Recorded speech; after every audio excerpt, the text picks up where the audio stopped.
Recording for posterior.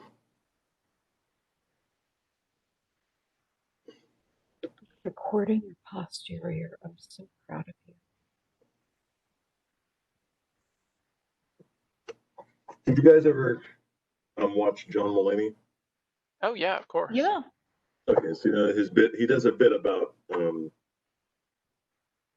dogs without horses. Yes. His whole point being, he was talking about the fact that he recently found out that when he was 10, his babysitter was 12, and he's like, that's just a slightly older child. Yeah. Like, what is wrong with you people? It's like basically having a dog and you want to be babysat by a horse, and you're like, all right, here's $5. Make sure to give the dog Alpo, and you're a horse. That was his whole opinion on that. And I'm going to share. So I'm in a sharing mood. Sharing is caring. I share my screen with you. I want you to know this. Oh, very kind. All right? Because I love you that much. Thank you. I feel honored. Great.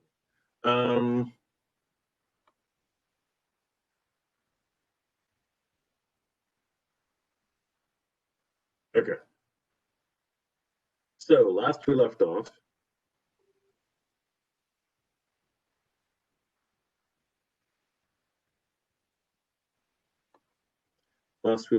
you guys had finished fighting the white molds. And there was one, now there are 3. And last you know that they were in this area with the smiley face. Coffee girl. And they are, and you guys left well enough alone. Yay, Suzanne's joining us. The other things that are, I'll wait till she comes on. But so you guys have rested, rejuvenated, back up, and you're back to full. A font of happiness there. Oh, I'm trying to. There we go.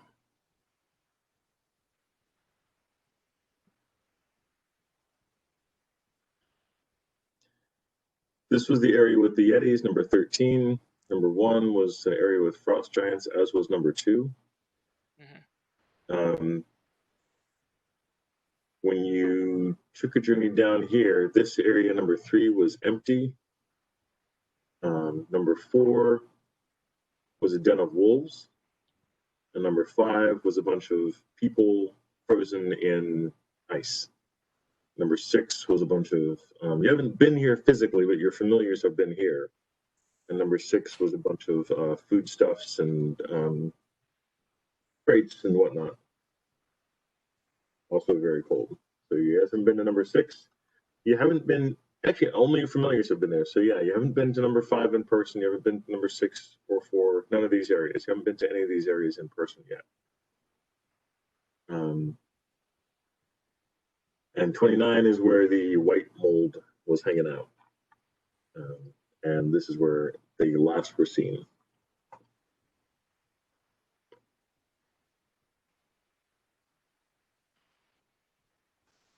So what would you guys like to do?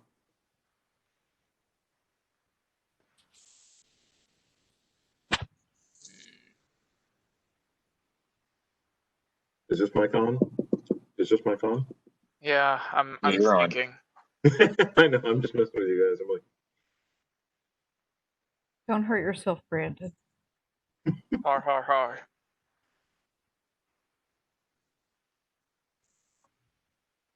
I'll back it up a little bit so you guys can see the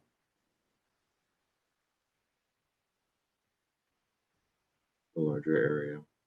So y'all have been to all of those places except for where the familiars have been and you haven't, right? Right. Yes.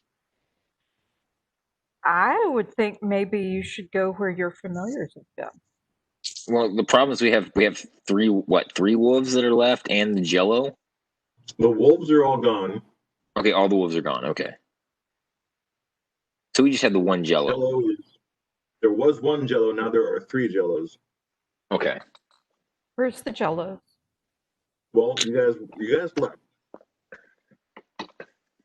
You made a strategic withdrawal at 90 miles an hour. We were last you advancing in saw- the other direction. Okay. Last you saw, the moles were wandering around over here. Yeah, the other problem with just walking down that ridge and walking straight in there is that we're gonna have to do checks constantly because that terrain is terrible. Mm-hmm. Yep. Or we can just go around all of that, depending on whether we really want to go in there and see what the frozen people are. I mean, they might have some good stuff, I guess.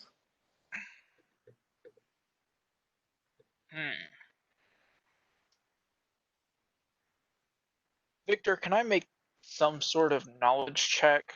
Maybe dungeoneering to see if I can recall slimes being weak to fire? Because I think I remember that, but I'm not sure. Survival. You can do dungeoneering at -1. Or survival as at a normal roll. That would wind up being the same thing. 20. All right. Yes, they have a weakness to fire. Okay. Well, then... Hold on. Slimes have a weakness to fire. Hey, Susan. Wolves can be killed by fire. The difference between weakness and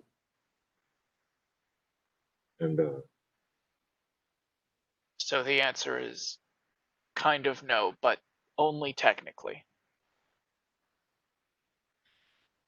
basically you can attack them with fire, and it's a good thing.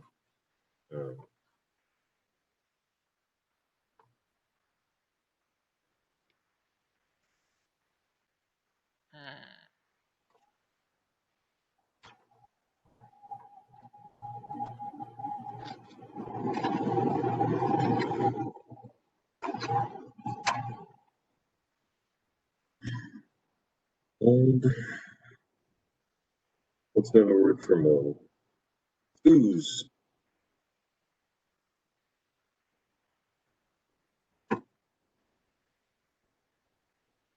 Hi. Hey. Using the wrong mouse. How are you doing, Suzanne? How are you? Doing good today. Really good.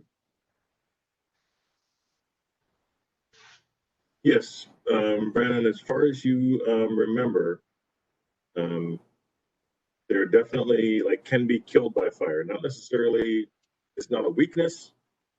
It's just one of the ways that you can kill them is definitely fire. Okay.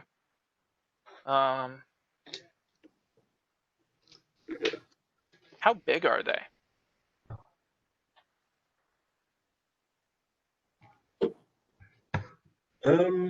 Pretty sizable. The one that you guys were fighting was initially about a 20-foot across of pudding, and then after it was attacked, it turned into 2 10-foot sections of pudding, and then one of those was attacked again, and they turned into 2 5-foot sections of pudding. Okay.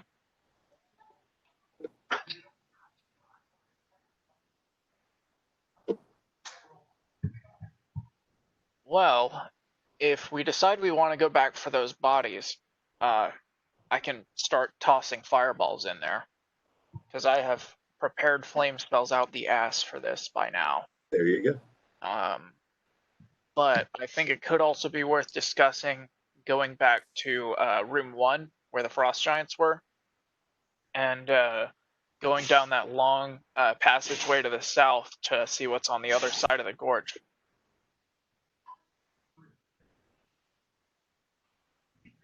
Yeah, I mean, I'm not against completely avoiding them. I mean, I'm sure that those bodies, like whether they might have some decent loot on them, but I don't know that it's worth the time or effort to go get it, as opposed to just avoid that whole thing for now.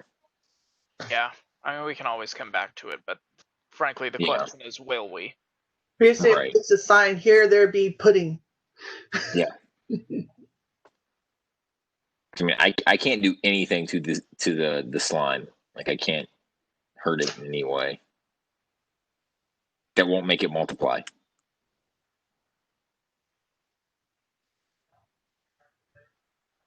I was about to Actually, say, you could make this may one not multiply.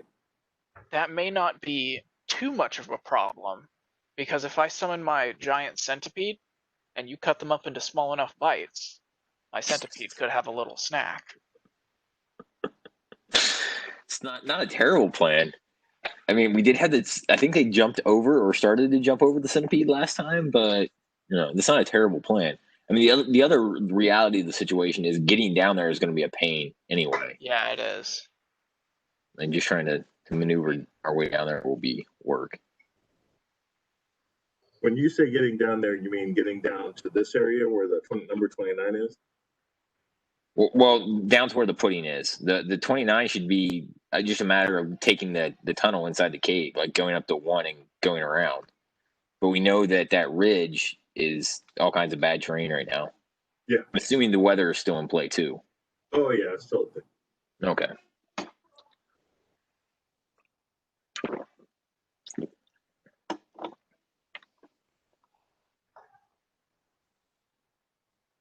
I just realized the most game changer spell you could cast in this module is like control weather. Hmm. Where's our druid?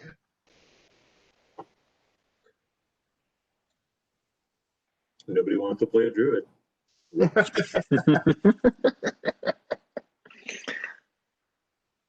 Just wait till I can cast 7th level spells.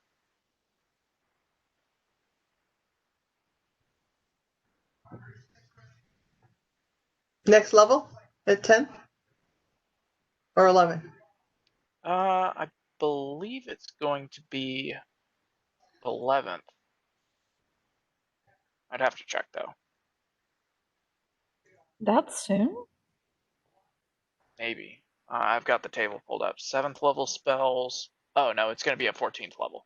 Oh, That 14. makes more sense. Yeah. It's going to be a while.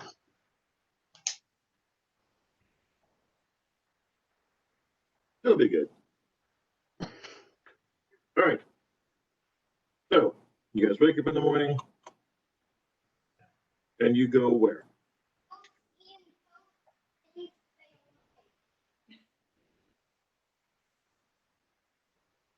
I'm all for just leaving the ooze behind. Go. I mean, I'm fine with that, but really, I can go either way on this one. Okay. But it seems like we go after the ooze. That's going to be an all-night thing. Yeah, it's certainly going to eat up a good bit of time. Let's go to that long southern passageway. But before we enter the cave, I would like to send my familiar forward into room 1, invisible and flying, just to see if there are any frost giants there again. There are none. Okay. Can I even make a listen check? Yes. 19. He hears nothing on that. Okay. Then it's probably safe for now.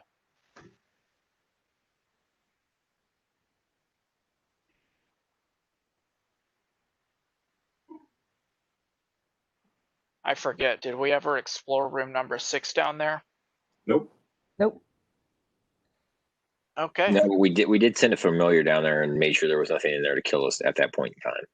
Yeah, that much I know. Well, let's go down there and check out the room.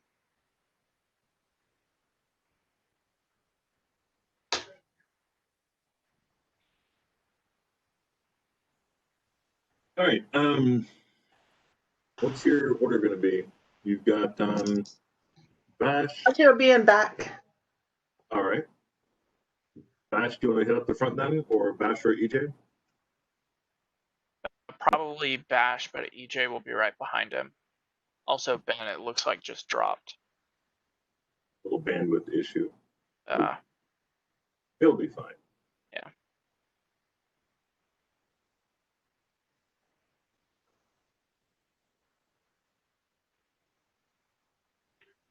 All right. Purely out of the goodness of my heart, and because he said he really wanted to be there, Blas and the men-at-arms are going to be holding up the rear. So close. I hope it's a nice rear. So far, so good. So far, so good. I'm gonna get something to eat. I'll be right back. All right.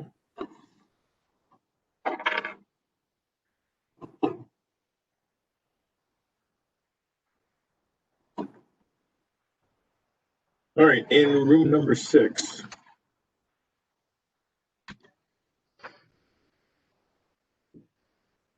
There are various pieces of frozen meat, some bales of cloth, piles of hides, and a few odd boxes and barrels of foodstuffs.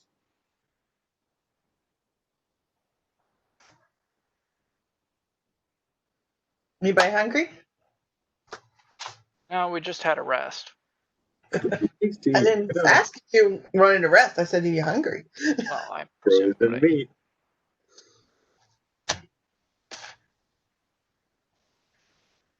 All right, you guys want to continue on then? Yeah, let's continue on. There we go. Hey, Ben's here. All right. Let me get my blocks of.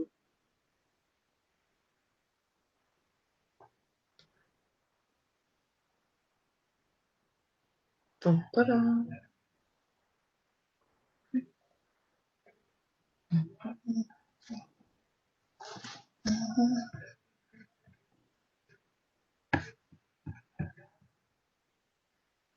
Ben was here for a second. Yeah, he just fully dropped.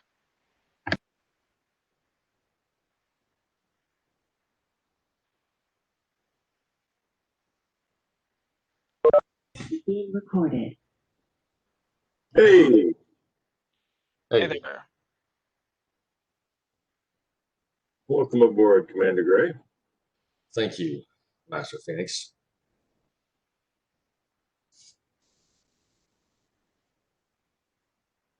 I like the backdrop for the map. Right.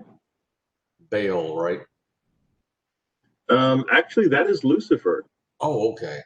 No. Hold on. Lucy, that's not Lucifer. That is that one is Satan, the lawyer. Oh, okay. The attorney. There we go.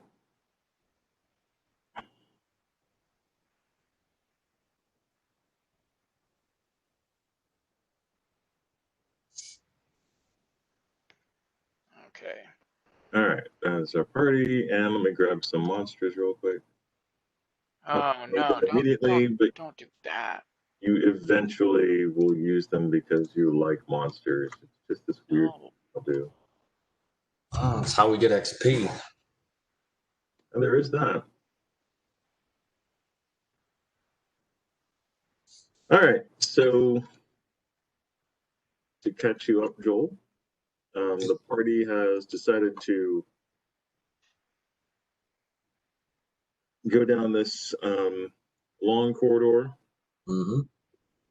Found room number 6 to be a room full of frozen meats, bales of cloth, piles of hides, and a few odd boxes and crates and barrels. Okay. Continued on, and you now come to this section. When you came around the corner, there's a brief foray back out into the icy wastes. And then you come into this section here. You've got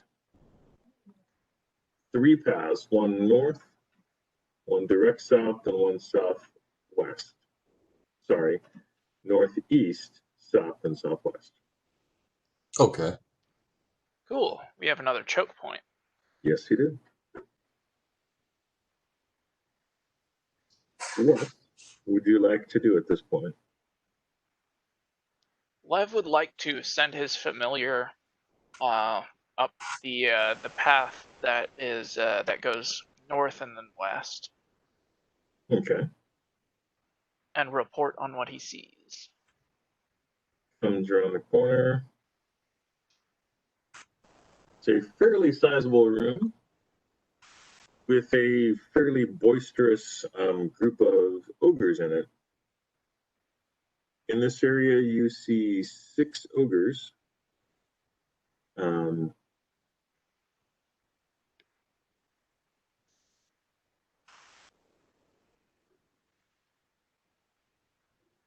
What's their leader look like?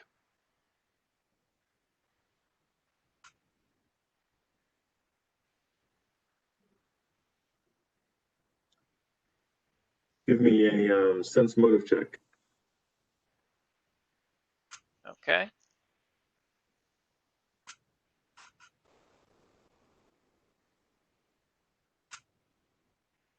$21. You cannot easily discern a leader amongst this group.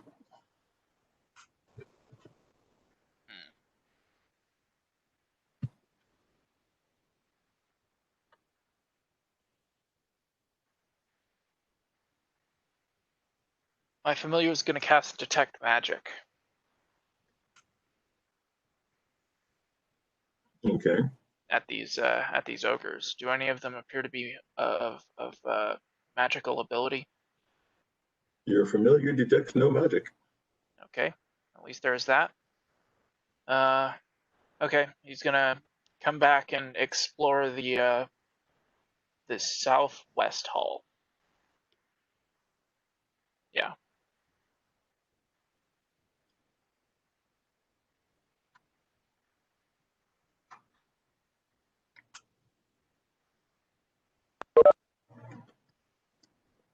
Ben is back. Hey, Ben.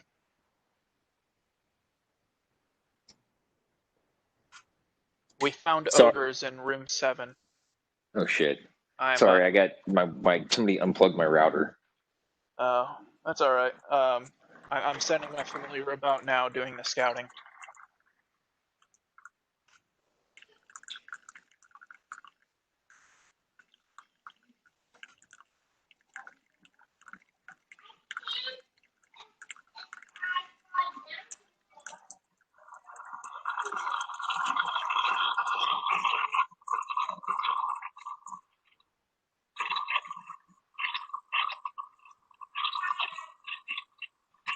Let me grab.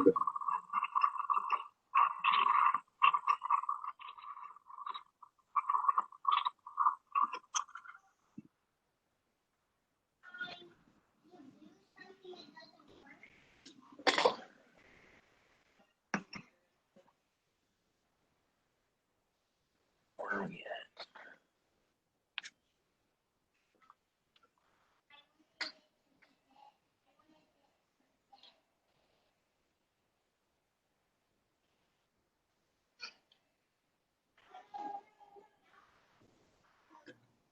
I'll give it to you. Okay.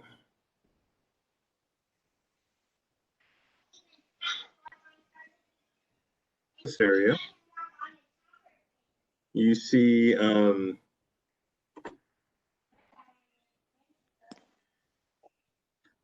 frost giants. 1, 2, 3, 4 in this area right here. They are awake and on alert. They're not talking too much, standing or sitting and just alert and keeping an eye on stuff. Okay.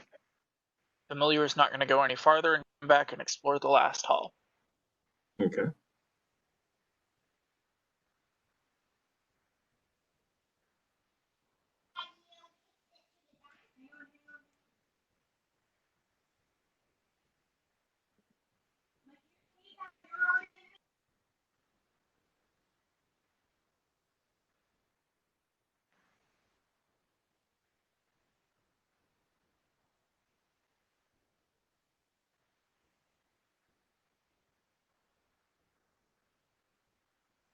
This light pole goes outside again, and then stops at a boulder. A large boulder blocks the hallway. Okay.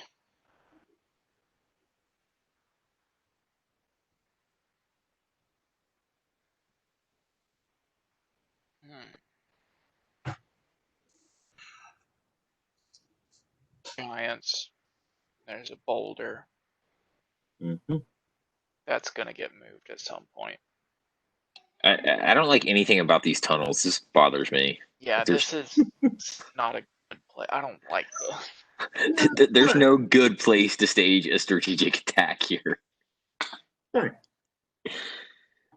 If we go after 7, the guys from 9 and 10 are going to come up and get us, and who knows how many guys are down there. If we go after 9 and 10, the guys from 7 are going to come in behind us.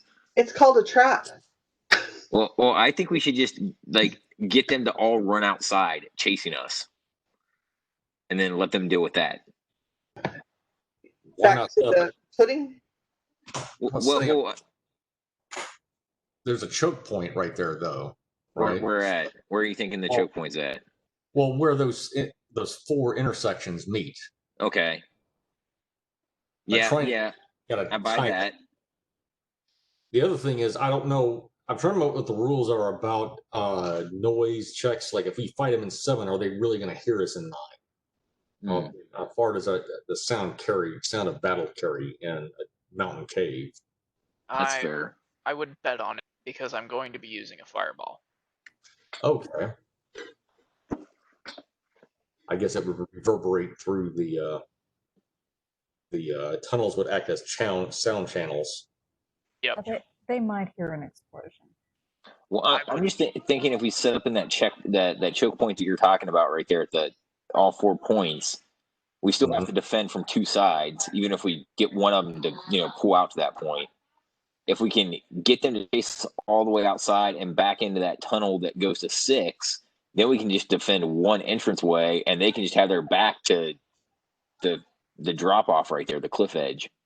That's a I don't good know if that makes any difference or not, but I mean, and if we have the firepower to just literally fireball all of them, then okay, so be it. I just kind of don't want to be surrounded, and I don't know what's going to happen with that boulder. Well, yeah, that, and also that's the problem with being in a corridor like that, a tunnel. They just have to roll one boulder, and that could hit more than one party member, I believe. I don't know. Yeah.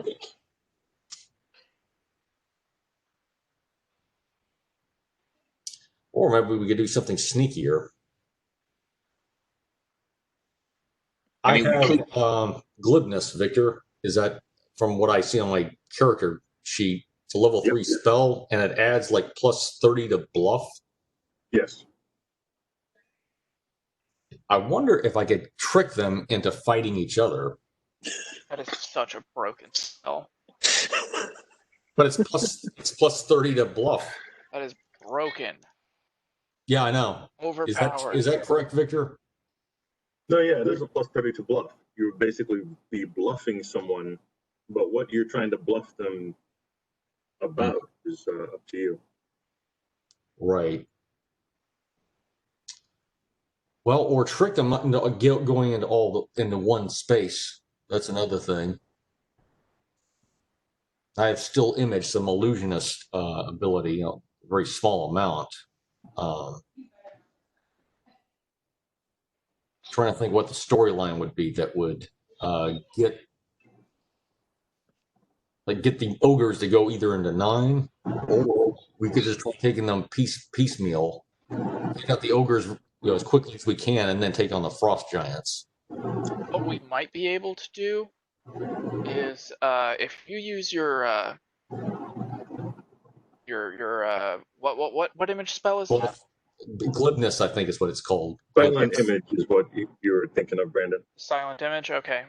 If you use silent image on the ogres and you present like maybe an ogre mage to them, and you say from somewhere just hidden away, in their language, because I'll be able to cast tongues on you so you can speak it, Okay. that the frost giants want to kill them, and we need to go kill them first. And we all just kind of stand out of the way. That's a bluff check. Yes, it is. I'm just wondering how they would. Okay, according to the bluff check, my understanding they would understand it. Now, whether they think they could take on the giants, 7 of them against several frost giants. Tell them that the frost giants have actually been replaced by doppelgangers. They're actually us. That's what I would tell them. Because then they don't believe that they're attacking other giants. They're just attacking us. That's a bluff. Yeah. Normally I'd say that is not realistic bluff, but you have glibness, so that doesn't matter. Yeah.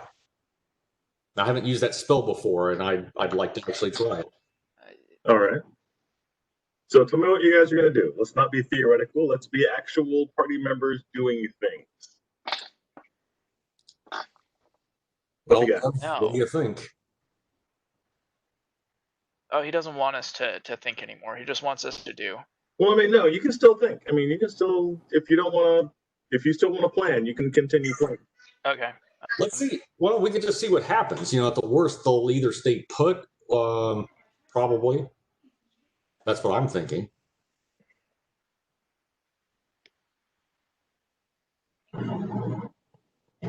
Yeah, I'd say let's go ahead and do it. I have a scroll of tongues that I can cast on you to assist in this.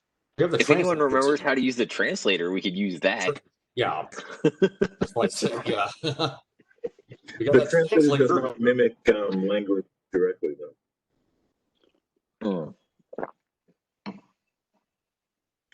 Between the two of them, the tongues would work better than a translator. Okay. Yeah. Well, here's a chance to plays out. All right, I'll mark that as used. By the way, Victor, from my wisdom score, what roughly kind of DC are we talking about to achieve this? I mean, is there any? Should I add Eagle Splendor to it because that's a +4 to charisma? Yes.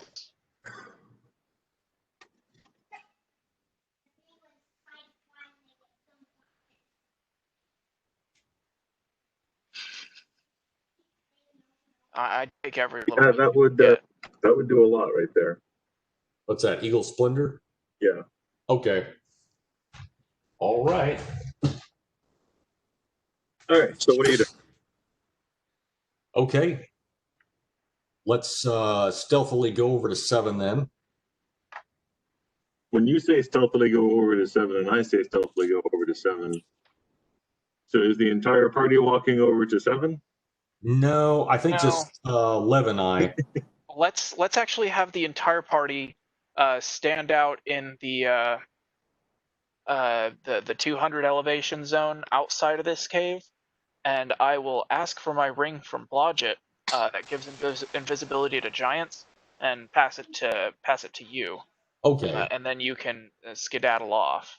It's not going to work against the ogres, but if the giants come too, they're not going to see you. Okay. Well, I don't need it to work on the ogres. I can just be around the corner and cast Still Image. Okay.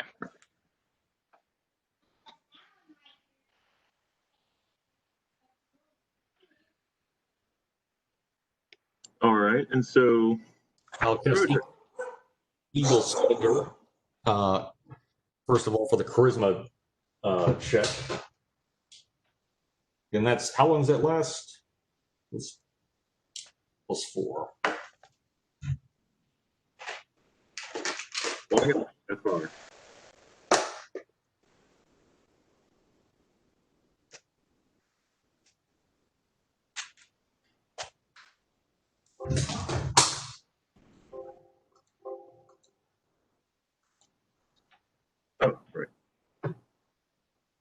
Oh, right. Eagle Splendor will last more than long enough. You'll be good with that. Okay, good. That'll work. Okay, so Okay. past you. So Frederick has been given the ring of invisibility to giants. He's got Eagle's splendor cast upon him. Mm-hmm. Also, what about the languages scroll? Yeah, I've used tongues. Okay, use tongues on me. Okay, good. Quite All a right. few buffs for this guy. This is kind of funny to watch. All right, so tongues has been cast upon Frederick. He can now speak. And then you were going to do glibness as well? I'm going to first cast still image at the area that's around the entrance to that cave 7. Okay. So that they'll see it first of all, and then I'll just begin speaking and have the image just or just have it just like in the shadows or whatever, so it can just fade out or whatever, and it looks like that the ogre magi has just disappeared down the tunnel. Okay. And if I understand this correctly, you're telling the ogres that the frost giants are actually a bunch of doppelgangers. Okay, this is what I will say to them. I will say, quickly, my brethren, a group of adventurers has broken in to the cave system, slain the frost giants, and taken their form. Help me to fight them. Okay. Not bad. Your grammar's too good. Otherwise convincing. Got that. And then the ogre, ghetto equivalent is. the speech for an ogre magi is perfect. Yeah. Okay, cool. All right. And then what do you do?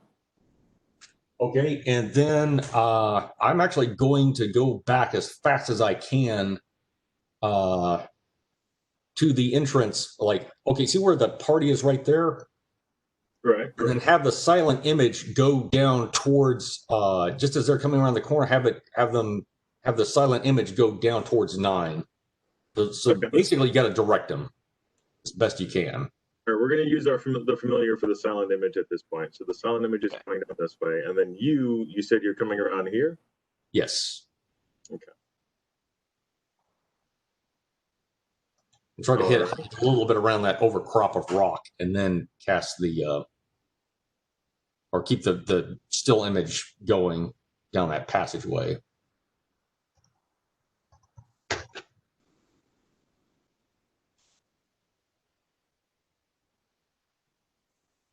More of those guys? No. All right. And then let the fun begin. All right. So, all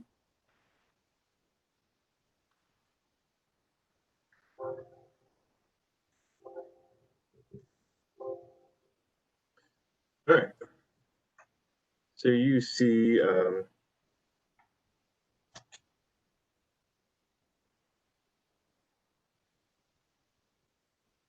5 ogres running down the path.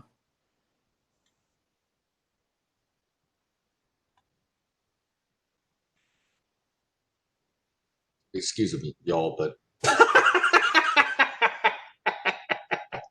anyway. Ogres aren't bright, Yeah, I know. That's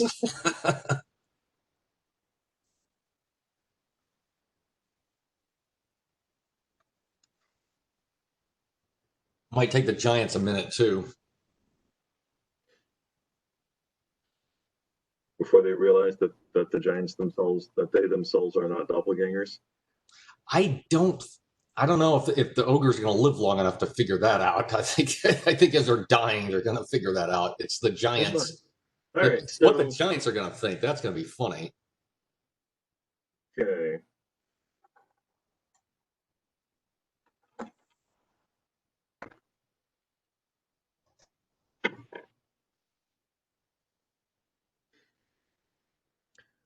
You hear a sizable amount of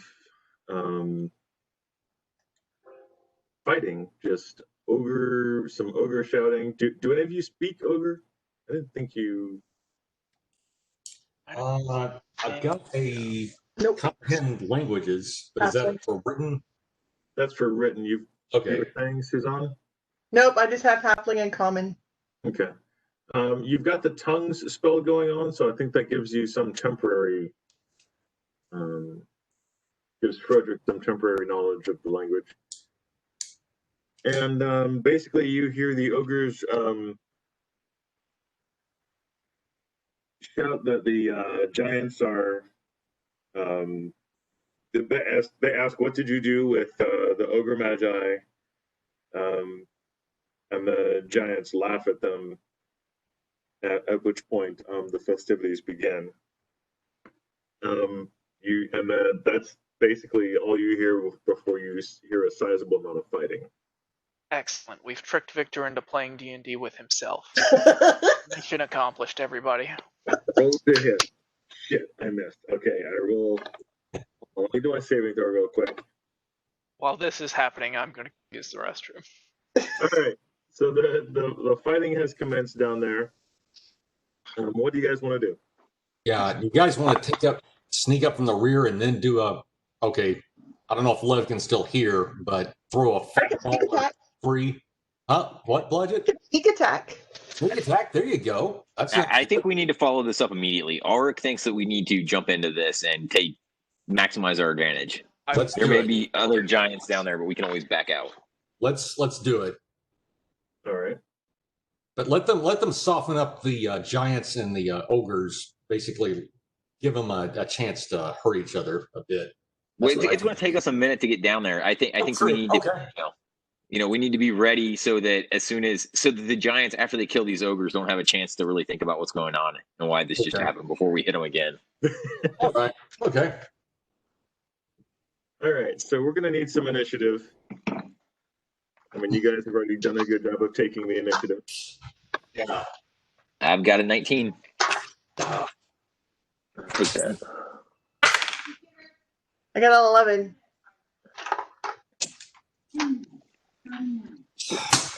13.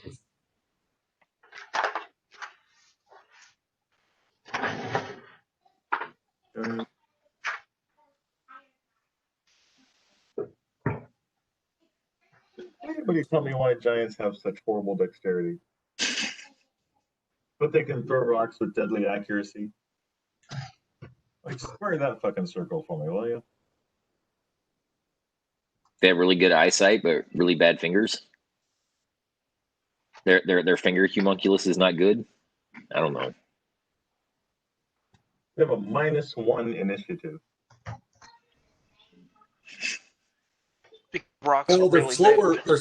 That only reflects Victor, their reaction time. Like, they're slower to think and consider what's going on. Once they decide to fight, then they're on. How do you say it? They're on point. Okay. I've got 18 and LJ got 13.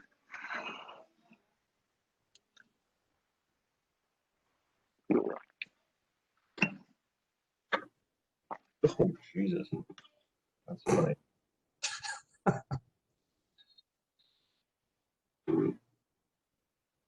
That's actually pretty funny. Laugh, everybody. Ha, ha, This ha. whole thing. Ha ha ha ha. Ha, ha, ha, ha. Ha ha ha ha. All right.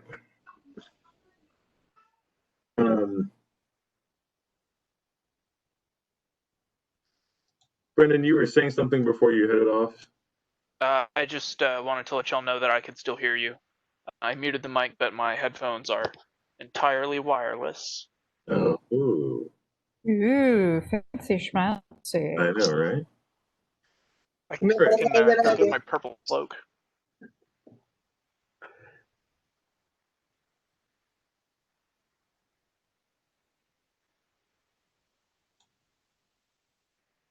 Five ogres went that way. Weren't there 6 in the room? That math. So Oh, the God. 6th one. Where did you go, George? There it is. That math is correct, sir. There were 6 ogres in the room. 5 ogres went that way. Which means the leader stayed behind.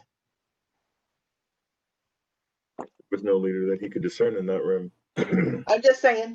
I'm guessing. The leader stayed behind. Or the ogre. Strongest or the weakest? Now, are you using the Monty Python way of counting? No. Well, There would only be 3 ogres.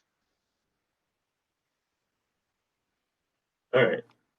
You guys get down there. So, okay. Is anyone doing anything on the way down as you guys are running down? Lev is going to send his familiar to sit at the entrance to room 7. And if anything starts coming that direction, like say an ogre that's still there, the familiar is to alert Lev in a very panicked fashion. Okay. All right. You're basically within sight. And top of the round is Bash. I am going to attack the first giant that I see and can reach. Giant or ogre? Giant. All right. Well, I mean, unless there are those ogres still alive currently? There's 4 ogres in front of you. Let me tell you what you see. As you're, I guess you're gonna see them about here. All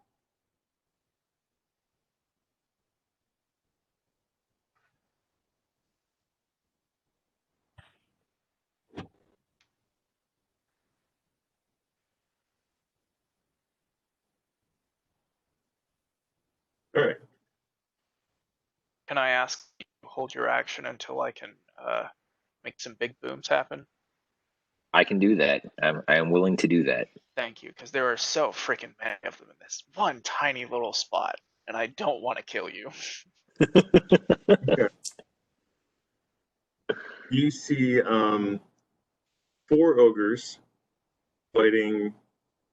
You can see 1 giant from where you're at. You can basically, you can see that there are 4 ogres fighting at least 1 giant, probably 2. Second one's trying to squeeze his way in there.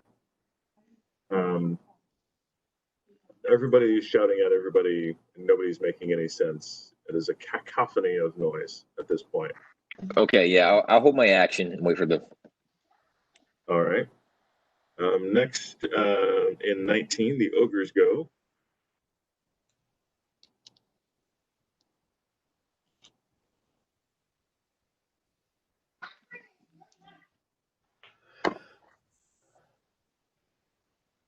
Okay.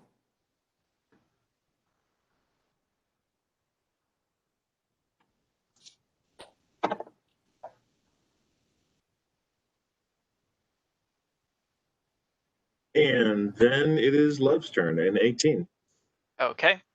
Lev is going to shoot an explosive fireball directly in the middle of that group of 6. He'll move up a little bit if he has to, but he's not going to come to the front of the party. There's all you need. Okay, cool.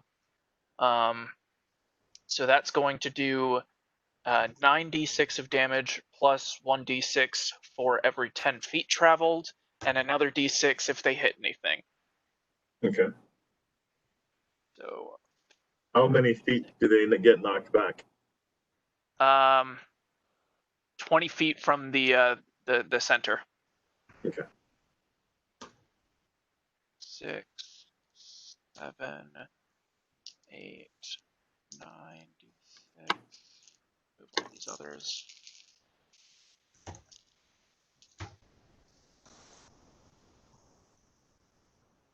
And what is the save offhand, do you know? 24. Okay. 12, 18.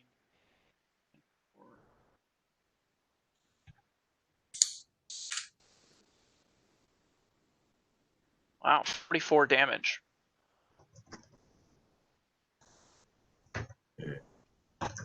And the double for a frost giant, I guess. Correct.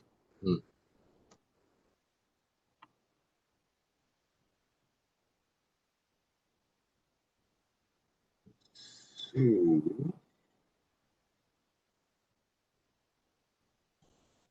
And then let me know how many how many other d6 I have to roll? 1. Oh, actually none. None? Yeah, none. They don't travel more than 10 feet or hit anything?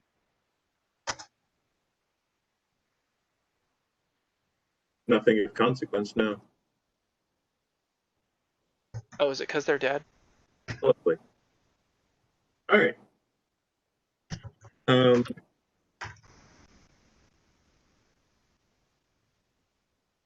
Bash, a large fireball flew over your shoulder and then exploded about 35 feet in front of you, killing all but 2 giants.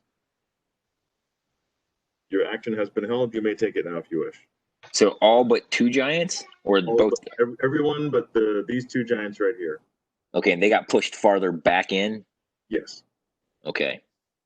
I'm going to keep moving forward. I'm not going to attack them at this point. That looks like it might be a little far. I will tell you that you can do a charge. You can do a Yeah, charge. That takes the full amount of your move, and that allows you to attack at the end of it. Yeah, we'll do that. We'll attack the closest one. That's fine. Okay. Go ahead and roll to hit. Armor class on this is going to be 21, sir. All right. You will get an attack at +2 to hit because you are charging. Okay. Okay, so 14 is 16 plus 14, 28, 29. So 30 to hit? That's a hit. All right. Yeah.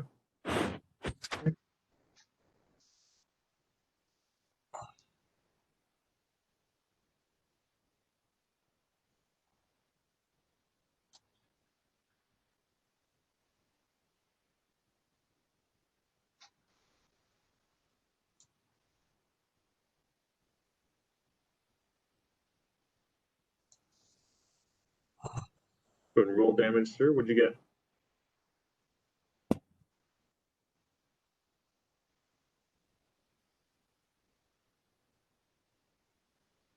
You're muted at the moment.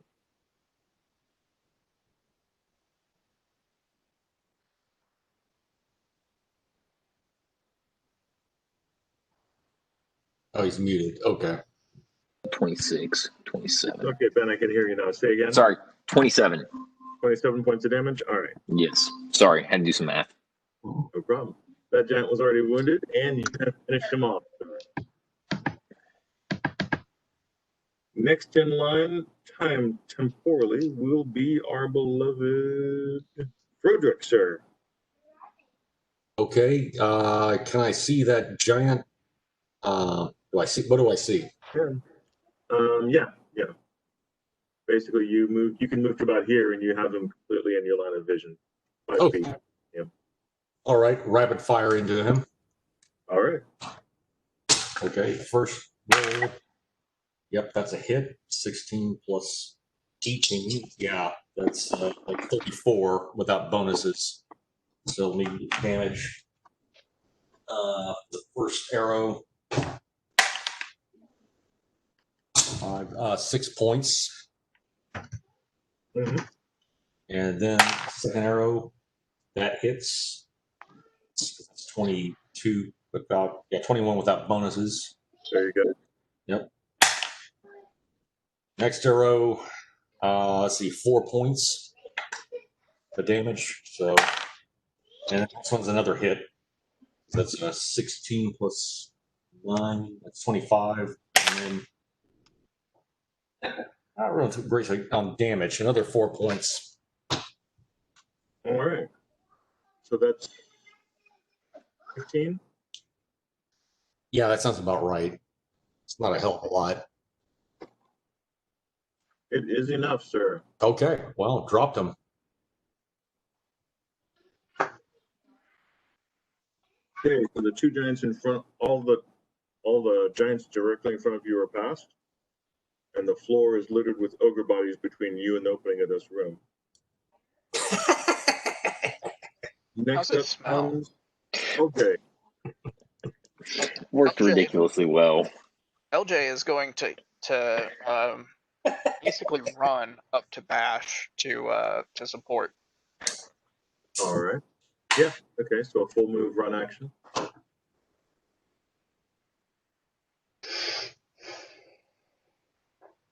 Fight smart, not hard. There you go. Last but not actually not last. Blodgett. I am going to move up behind LJ. Is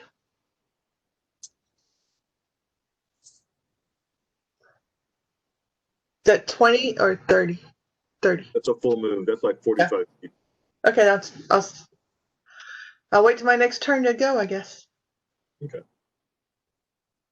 You can at this point see that there's a giant who was facing this way off into this section, and kind of he's kind of watching with this disinterested whatever, and his eyes are now wide as hell as he watches the hallway explode into fire, and then adventurers pouring through, slaying everything. Can we roll intimidate? Grabs one of the chunks of ice next to him and hurls it at he'll hurl it at Bash. The Bash, you have a large ice chunk flying at you. However, he was fairly surprised and only manages to get 14 to hit. Up of the second piece of ice, though, he kind of gets a hold of himself. Throws another one and barely hits you. Oh, hold on, let me double check. Yes. You take Slurpee damage for D10.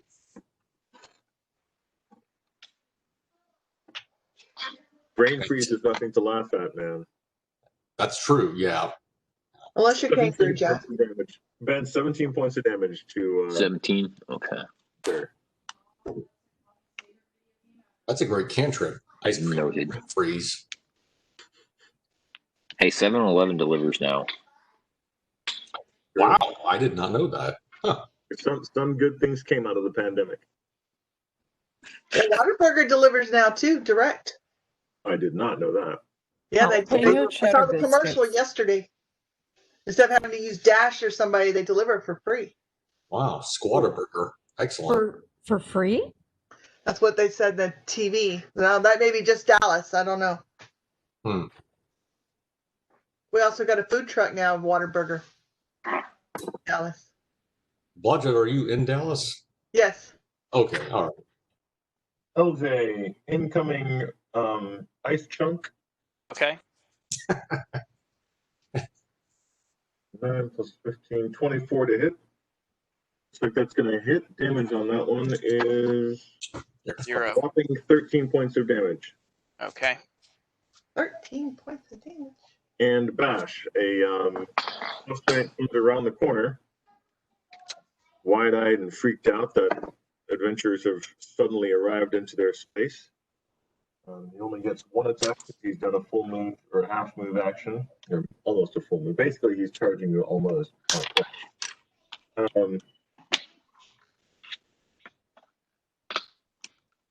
29 to hit, so he's going to hit, and his damage with his great axe is 2d8. Plus 13. 21 points of damage. All right. Aren't you glad you had healing? 8,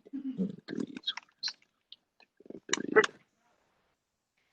That was 21 to Bash, right? Say again?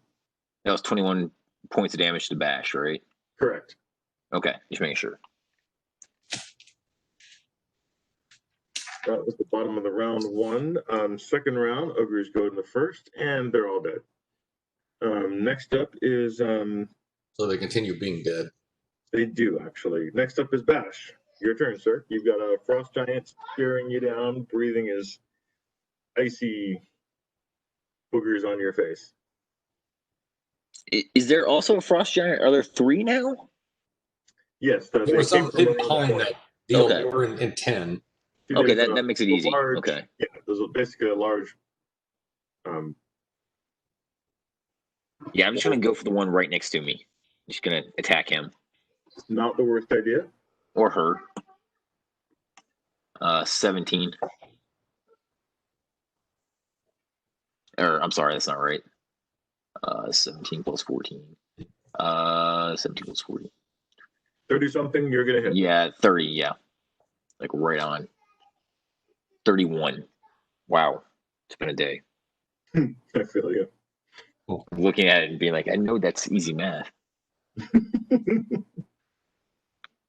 the new D&D math. Right.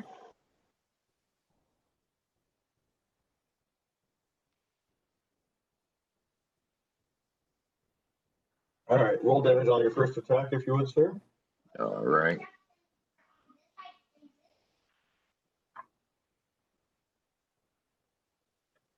Oh, you've got to be kidding me. That's not cool. Let's see how much that actually ends up being. 6 plus 12, 18, 19. All right. Pretty shitty. Keep it up. You got another attack or two, actually. Your 10th level, so I think you get 2 attacks, 3 attacks around. Oh, that's better. 15 plus 12, 16, 17. 20, 28 for the second attack. All right. Is that to damage or hit? Oh, I'm sorry. I forgot to roll a hit. I should probably do that first. We'll take the damage anyway. Let's see the hit. We'll take wishful thinking over die rolls. 13 Just assume it plus. hits. Right. Yeah, 29 to hit. There you go. That hits. All right. And then let's see, 24, 25 for damage. All right. And yeah, you only get 2 attacks per round on 10th level. 11th level, you get 3 attacks per round. Always nice. Next little bump. That next bump means something. All right.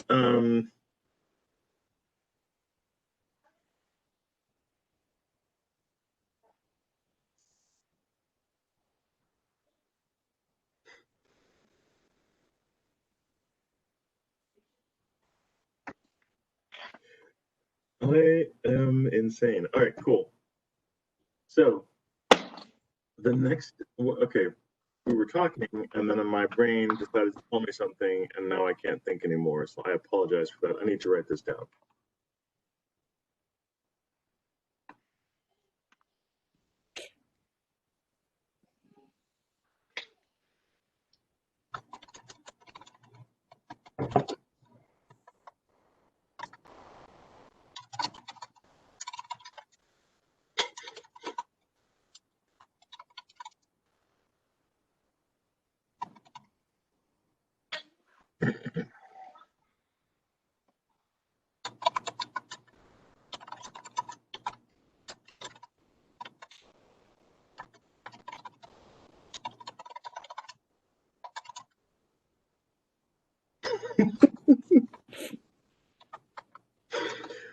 Oh my God, why do I exist?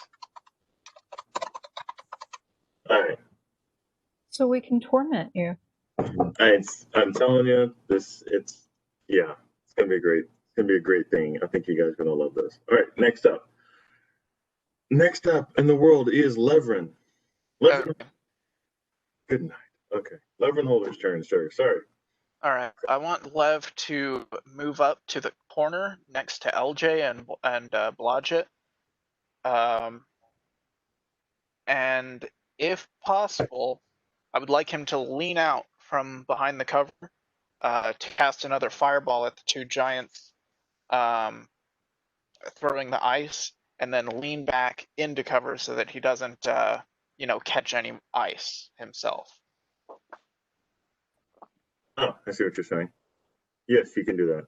Excellent. Wait, hold on. Is he moving and then trying to do that? Yes. That's not a thing. That's not a thing. It's going to be a whole action. All right, that's a move. Yeah, you're basically at charge distance right there. Oh, okay. That's why. All right. Well, Um, the important thing is I'm remaining out of view of those 2 giants for now. all right. you there. Hold on. So if you wanted to try to cast, you could get down and like there. You could get there and cast a spell. Okay.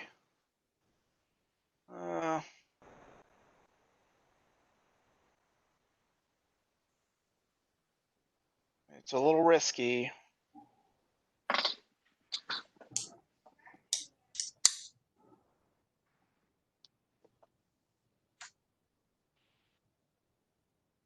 Okay, I'll go ahead and do it. And instead of casting Fireball, I'm going to cast Phantasmal Killer at one of those two giants.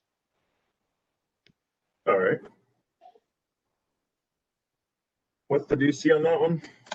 The DC is going to be first a will save of 23. Oh, holy shit. 24 for my will save. Bullshit. Oh I've my got god. +4 for my will saves on giants, so that's pretty incredible. That was a straight up 20 with a +4 afterwards. I know, right? It does suck. Got lucky. You got lucky, man. Foiled by a will save, Brandon. Foiled. You were robbed. Robbed, I tell you. Robbed. I was robbed.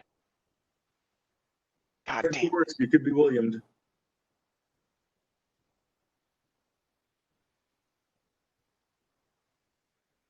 I'm getting Richarded over here because I feel like I just got fucked. Also true. Phantasmally fucked, huh? Yeah. But yes. Well, You could at least give us a Happy Meal.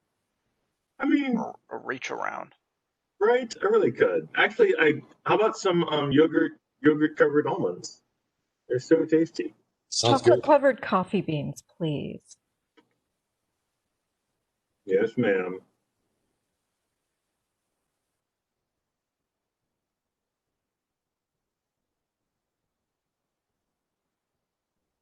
All right.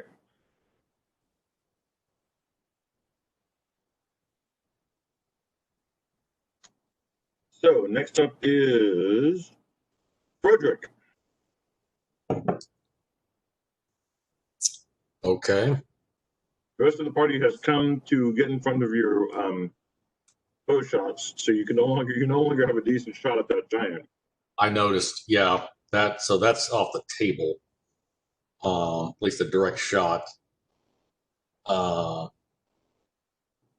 You know what? I am going to hold my action on this. Yeah, hold action. All right. LJ. Bash, how are you doing on hit points? You're muted. Visible. He can't hear us anymore. No, he can't speak anymore. No, I just keep forgetting there's no hotkeys for the mute button. I am good on hit points. I should be fine for a while, unless something crazy happens. Okay.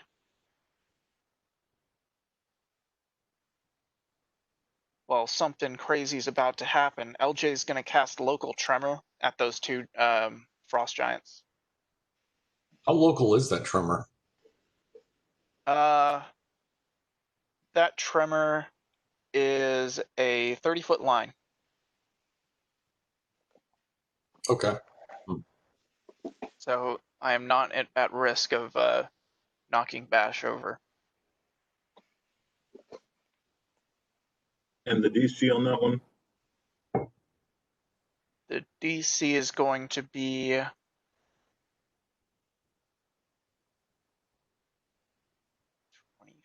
25. That's going to be a DC 27 reflex save. Jerk. All right. They both lie on the ground. Excellent. Relaxing that way.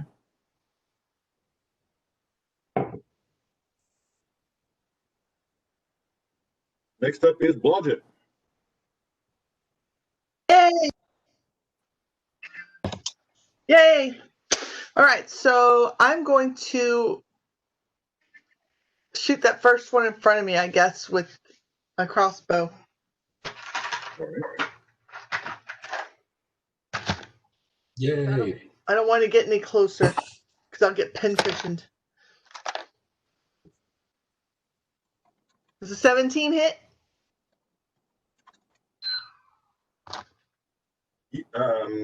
Total, you need a 21. Actually, you need a 19. Oh, dang it. I missed. All right.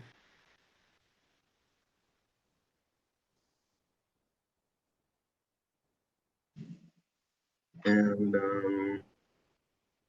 next up are the giants themselves. All right. Or the giant himself. Yeah, the one fighting you, Bash, is going to... Be right back. Plus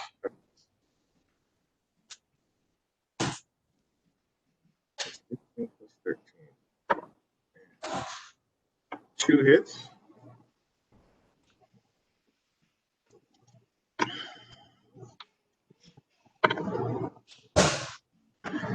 Bash, 2 hits against you, sir. First hit is 21 points of damage. Okay. Second one is 18 points of damage. Okay. 19, so 39.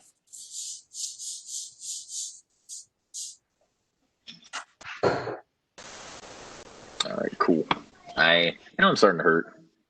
Okay, a little pain, Lasky there. Little action on the whole rotator cuff injury going on. Yeah, you can say that.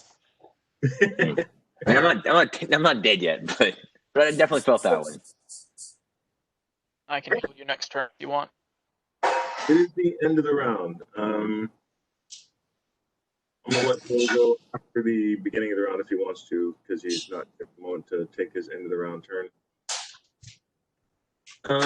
Lev, your familiar tells you, hey, somebody's coming. You have an ogre. He's going to be right there.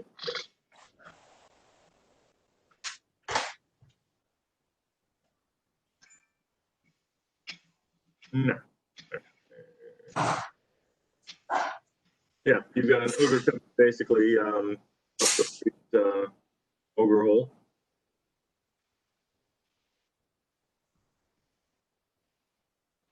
And that is the ogre's turn. Next up is going to be Bash. I am going to attack the giant closest to me. Riposte. 27 for the hit. That is a hit. All right. And 11 plus 12, 23, 24 for the attack. He's no longer your friend. Okay. That's good to know.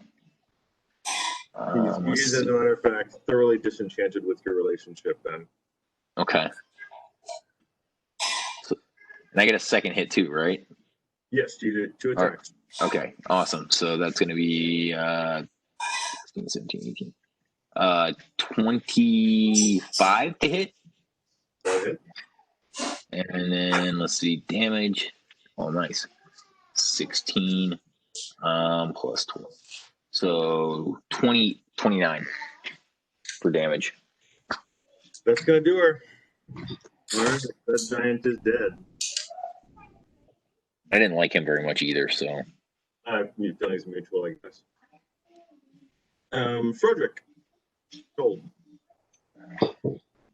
You were holding your action, and at the end of the round, that there is an ogre coming up the other direction. Okay, I'm going to find a good line of sight of fire and open up on him as soon as he appears. All right.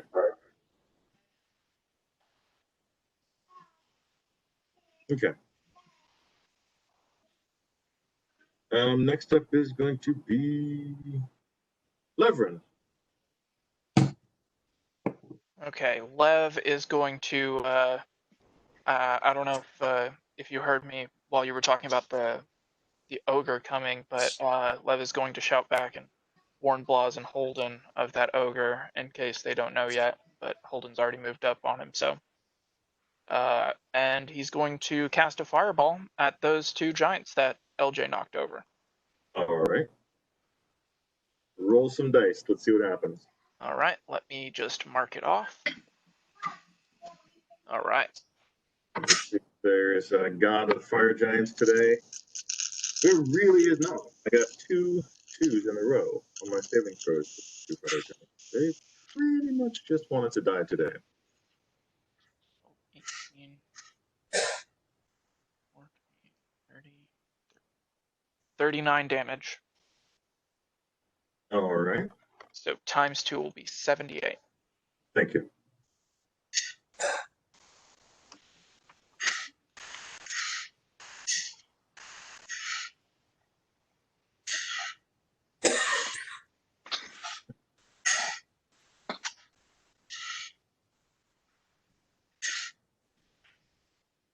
All right.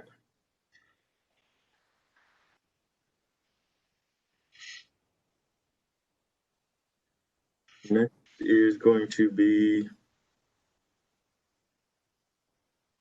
Frederick. Well, he's got to wait till he's got his line of sight, so when the giant comes, and I'll be able to do a full attack at the giant. What's that now, Vic? I heard my name. Saying it's now technically your turn, but you're waiting for the ogre to come around the corner. So when that's come around the corner, I was letting you know that you'll be able to do a full attack. Okay, sure. Speaking of full attacks, LJ.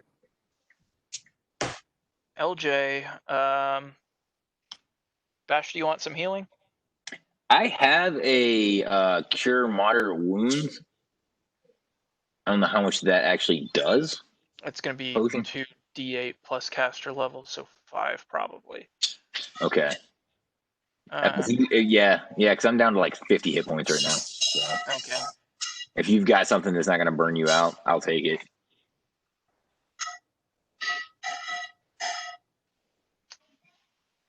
Yeah, I'm going to go ahead and burn one of my 2nd level spells to cast another Cure Moderate on you. Okay. Thank you. All right. And Blodgett. By the way, how much does that do? On the ground look pretty well wounded. You regain 13 hit points. 13. All right. Awesome. And FYI, you can sneak attack them since they're lying down prone. Awesome. That's what I'm going to do.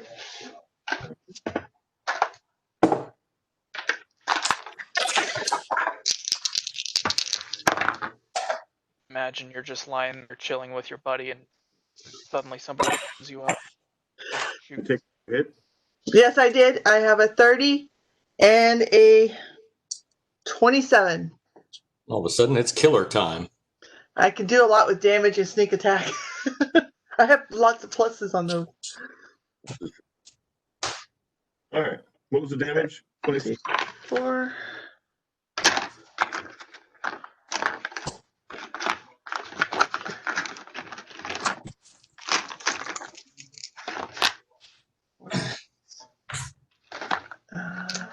Sneak attack is. Is he going to snack?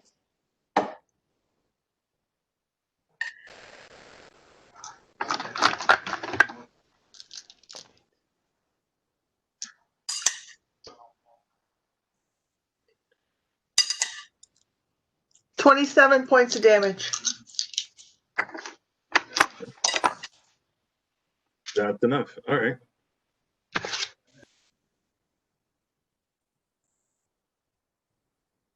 Another fire giant bites the ice. Brandon, how long does their tremor last? That tremor lasts. I've got 5 charges of it that I can use once per round if I want to, and the duration is going to be 5 minutes or until expended. Okay. So this turn, there's no tremor because Right, so I healed Bash. But... up now. And next turn I can knock his ass down again. All right. Well, this round he's awake. He's up. He's ready to go. He's ready to do some giant damage.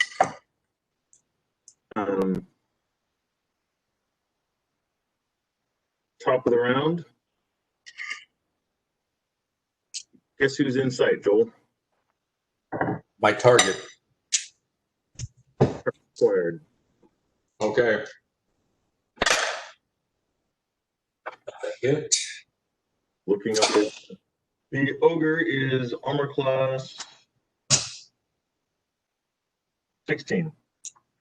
Yeah, that's a hit.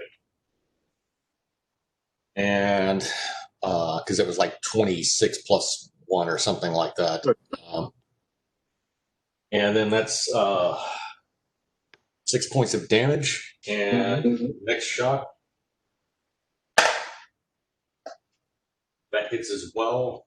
That's like, 27 plus whatever bonuses. Ooh, good hit. 9 points of damage.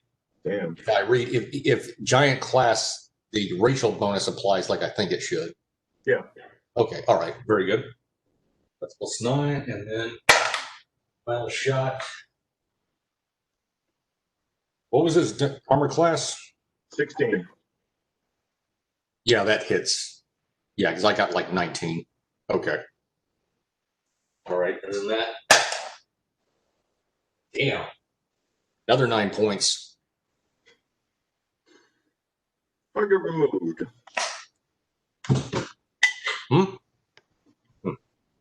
Down he goes. Down goes Fraser. All right. The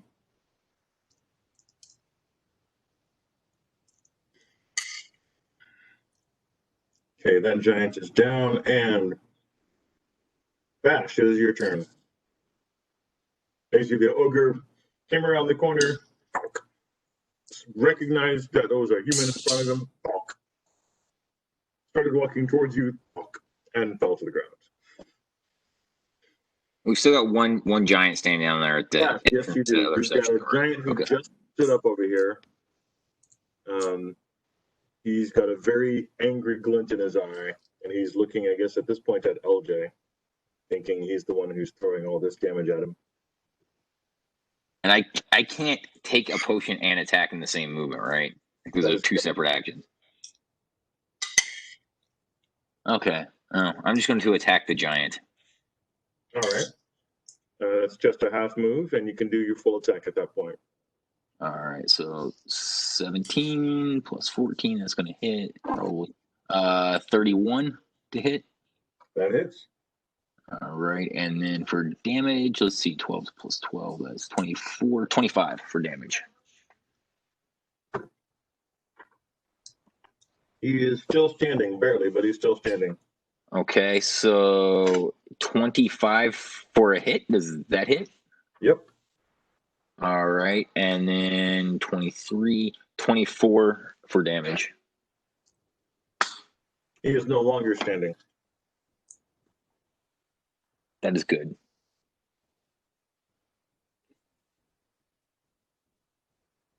I don't like being at half health.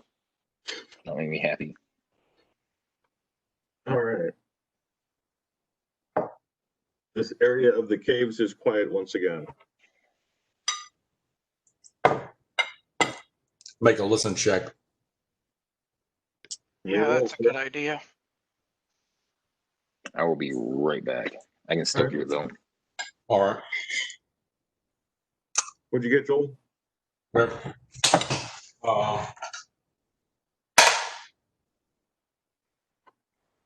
as good as I would like. 18. Okay. Lev got, or LJ got a 26. Lev got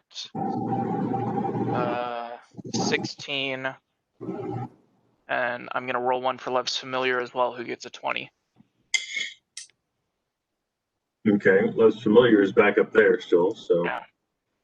All right. The guys down here, you hear nothing. Less familiar hears some sort of conversation in the room still. Okay, his familiar will warn Lev of some talking further into the room.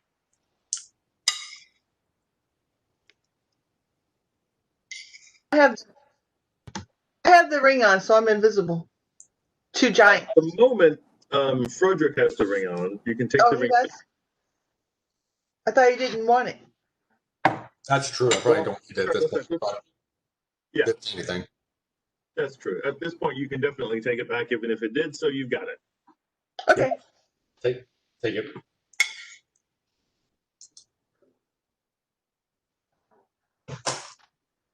That way I can sneak attack easy. There you go.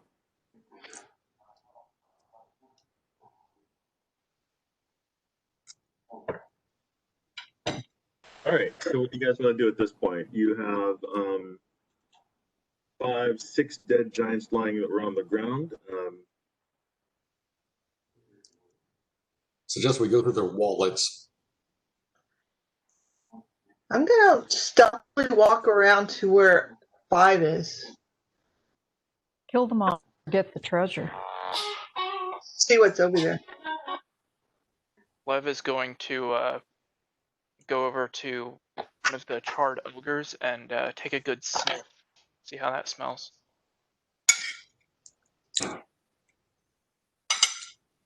Small ogre for Christ. Getting a hint of barbecue. It doesn't actually. None of these smell like barbecue sauce, and you don't know why. It's very weird. To this day, orcs still smell the most delicious. They really do. They seem to smell the best. I'm becoming a connoisseur of burnt monsters. Joel, when you are looting the, going through the pockets for loose change of the giants,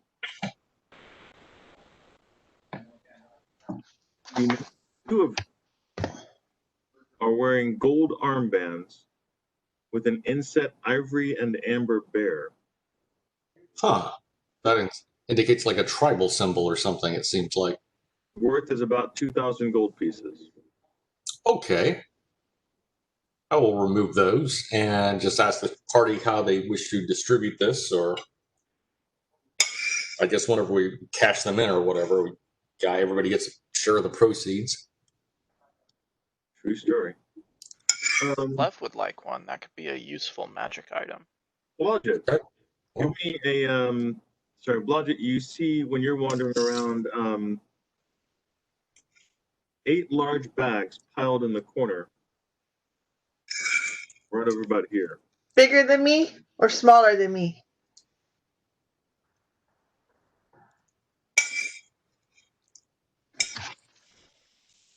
Varying. Some seem a little bigger, some seem a little smaller. I Might be. approach them very cautiously, just to make sure that there's not anything in there alive. Okay. Check for traps. Feels Yep, like so we'll check for traps. coins. Smells like coin? Oh, yay. Feels like coins. Feels like coin. Still gotta check for traps. There's a trap, I found it. It is. It is a trap of gold. Trap is your own greed. Dun, dun, dun. I'm gonna take the small one that I can lift and put in my backpack. And then I'll tell everybody else there's gold over here. Cool. How much gold is over there? I don't know. Big bags. Little bags. Probably judged by weight a bit since you're a thief, right? Sure. Probably guess within 100 or 200 gold pieces. You guys find 7 bags, and they have within them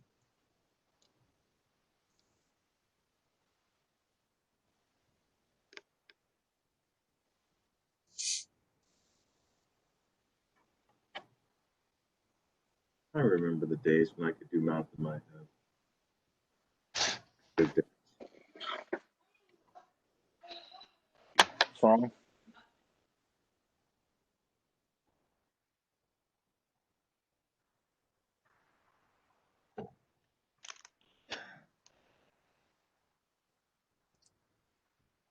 Should have been a lumberjack. Could have, actually. 6,650 gold pieces. About 1,000 each or so, give or take the extra party members. And if we give our familiars a cut. Right. Well, we've got the 2 level 1 or level 2 fighters still running around, right? Level 1, yes, you do. Yeah. Okay. They Yeah, could probably but- carry some stuff. Okay, I thought you were going to pay them, give them a little bit of money, but here, just carry the shit for us. Well, Yeah, my only fear with don't that get is they're it going to turn and like run away with it. Don't get it twisted. This isn't yours. So Victor, you said earlier there was a ice giant standing where number 4 is, looking down that hall before we Yes. walked in the room. Yes. I'm gonna approach that hallway stealthily, still with the ring on, and see if I see anything. I see a hallway. The hallway goes down to the left and then down this way. I'm going to stealthily go down that hallway and see where it goes. But Bash is also going to suggest that we maybe go back and check out that room 7 up at the top. Agreed. Agreed. Before we I just go was much farther. worried because he was looking that way like he was waiting for somebody, and I just wanted to see what was there. So I'm going to come back and report that it breaks off to 2 more hallways a little further down. Oh yeah, don't get me wrong. I think checking that hallway was a good idea. We don't want anything to sneak up on us. Yeah. Yeah. Lev is going to warn everybody that his familiar heard conversation coming out of that room 7. I say we go clear 7 and 8 and then come back to this room. Just a suggestion. I agree with this sentiment. I agree. Do we have anything that we can leave down here at 9 to kind of watch out for us or let us know if somebody's coming back through here? I can have my familiar sit at this hallway that Holden and Blas and the level 1s are at. Okay, that might be a thought. I don't know. Unless we need the familiar for something else. No, I don't think so. He's a useful watch rat. Then the familiars break out in a card game. So you're going to put your watch rat over by that area there. The brink security rat. Actually further up, where Holden and Blas are. All right. Oh, okay. Okay.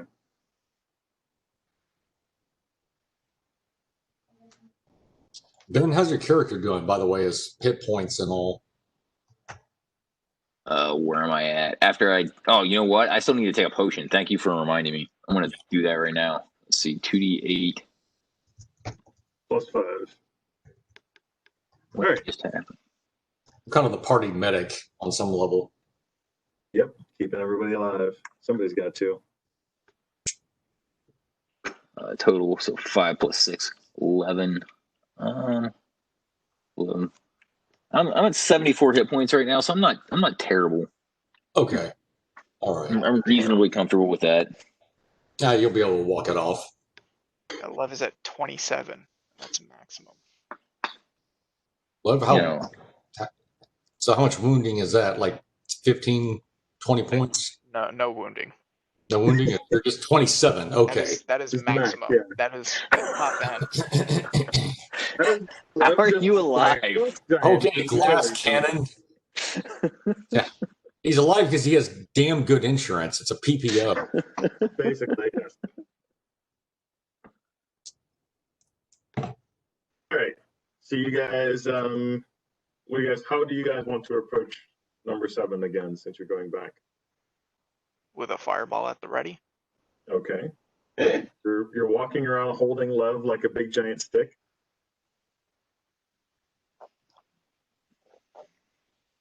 It's Actually, slapstick. That That's not really a bad idea. Just shoot a fireball and toss me down the hall. Why don't you just ride on my shoulders and you can just like cannon the fireball and then I'll just drop you and run in and start cutting things. You know, I'm down. Let's do it. It'd be better. It's more entertaining to ride on Frederick's shoulders. Frederick doesn't find himself at the front though. Yeah, but then you've got a magic user riding on top of a dwarf. It's more visually entertaining. I didn't say it was better or more logical. It's just more visually entertaining for me. Oh, that's okay. I'll give Lev a piggyback ride. I just get the picture of the magic user riding on a fighter's shoulders going, charge. How about Master Blaster runs Barter Town? Right? Oh, come on. Y'all didn't get that? I did get that. Okay, Jesus Christ. I get the Thunderdome reference. Okay, Love good, it. good. Jesus. I was It's getting worried perfect. about y'all. I feel like I'm a little too young for that one. You want fireball in the face? Just little. I don't think so. All right. So who's going in first? We got half a mind for all of us to just jump into that room at once. It's just ogres. How about I don't think that there's that many left in there, or not Yeah. much left in there. And if Rocket will bring up the end. if we do get engaged, to just I do have another fireball. Okay, I can be like number 2 or 3 in the marching order. I'm fine with being up front or relatively close to the front. Oh, the magic user has all the fireballs. I think he should be up front. Yeah, how seriously are we taking this? I'm riding you on your shoulders thing. I don't think it's a terrible idea, depending on the height of the ceiling in here. You'd have to set down Marvin. Well, Marvin's on my back, though. Oh, I mean, Marvin might be getting teabagged right now by Lev. How about Lev sits on Bash's shoulders and Yeah, Marvin that's- sits on Lev's shoulders? I think you guys are in violation of OSHA regulations here. Can we get like a Only one person may giant? ride your ass at one time without handrails or safety equipment, right? that actually is a rule at my office. Yeah. If the 3 of y'all do that, we need to get like this giant cloak. I mean, I'm just really waiting for Marvin to be useful at some point. Like, there's got to be some point he's got to do something worthwhile. Send him forth as an emissary. I don't know. He doesn't have any legs. Well, he's got a wooden leg and I've been saying he needs a crutch. Give him a walker. That's going to be just pathetic. One aluminum job from CBS. His crutch is the ale, man. Right. I wonder if he has a skill set that will let him count the gold more efficiently for us. Hey, that's a good idea. We just use him as a That's what giant. you want me to do? Brain the size of a planet. Count all of your children. Are you fucking kidding? Is he getting so fed up with our shit? Basically, yes. What's he gonna do? Kill us? Right. All right. So you've got 3 different little paths to go down, 4 really, but you see pretty quickly that 2 of them gel in the same area. Which one do you want to go down, Bash? I'm just going to go down that far wall. What is that? Yeah. Like the west. Oh, okay, That's fine. Either one's fine. I'm just going to make a just circle around.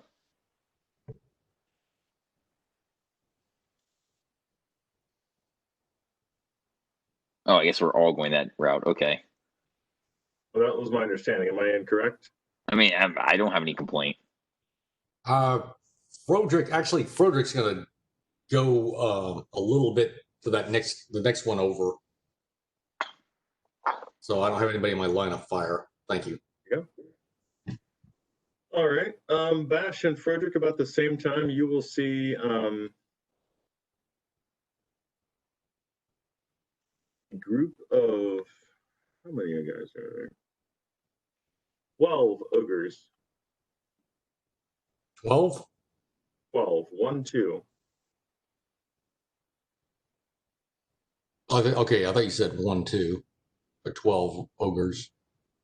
That is what 12 is. Oh, okay, I see. Okay, 1 and 2. Okay.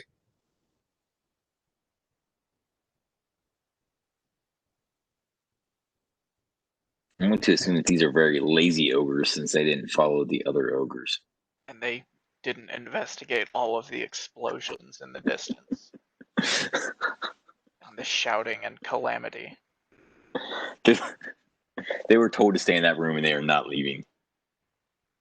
Victor, can you tell me a little bit, or somebody tell me a little bit about Charm Monster while Victor is still counting out the monsters? I've got a 3rd level spell in that. Charm Monster is it's just like Charm Person, but is not restricted by creature type or size. So Charm Person, 1 hour per level, they get a will save.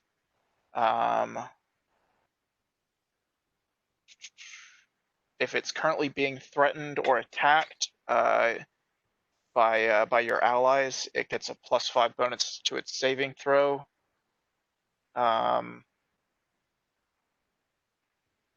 You can't control the charmed monster, but it is pretty amicable towards the things that you say. If you try to give it orders, you have to win an opposed charisma check to convince it to do it. If it wouldn't ordinarily do it. It will not obey suicidal or obviously harmful orders, but it might be convinced that something very dangerous is worth doing. Okay. Victor, You I also assume have to speak its language, or else be good at pantomiming, which would really be something to see over video. Well, that would okay. Yeah, I could think of a couple of things that might do that.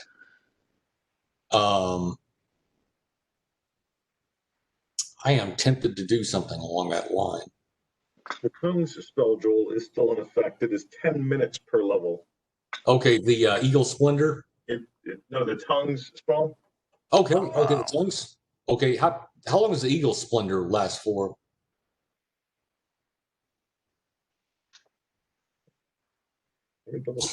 Actually, let me look myself. I've got a book here. Yeah, I didn't see it when I looked on mine. I know it's supposed. Look, Eagle Splendor. The one that I found was Beagle's Splendor, which makes you a really good dog. Well, that will work too, maybe. Not the same though. Especially in, let's see here. Eagle Splendor. Oh, it's not in here. Plus, okay, hold on. 1 minute per level. Per caster level? Looks like it, yeah. I think it's expired by now because that's 3 minutes. But actually, 3 minutes. No, it'd still be going, Joel. It'd still be going. Okay, thank you, Rick. Okay, I am going to. Is there a leader that I can see at all? Give me a.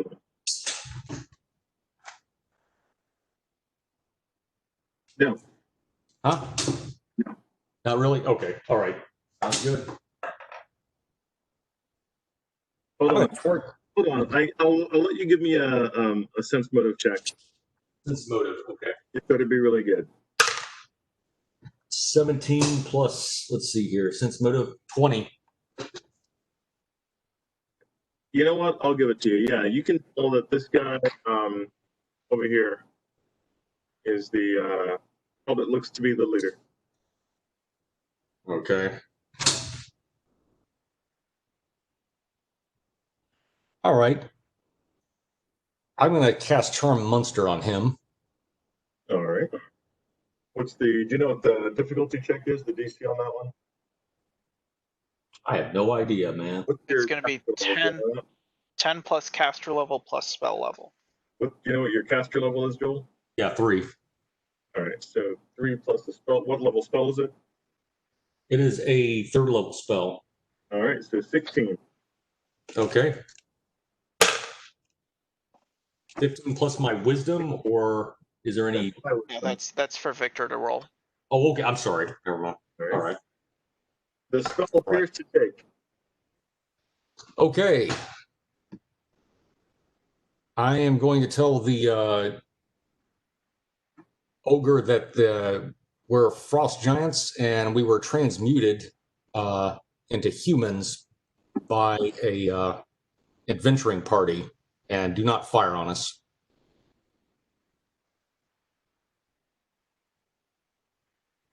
He's the reverse trick, basically.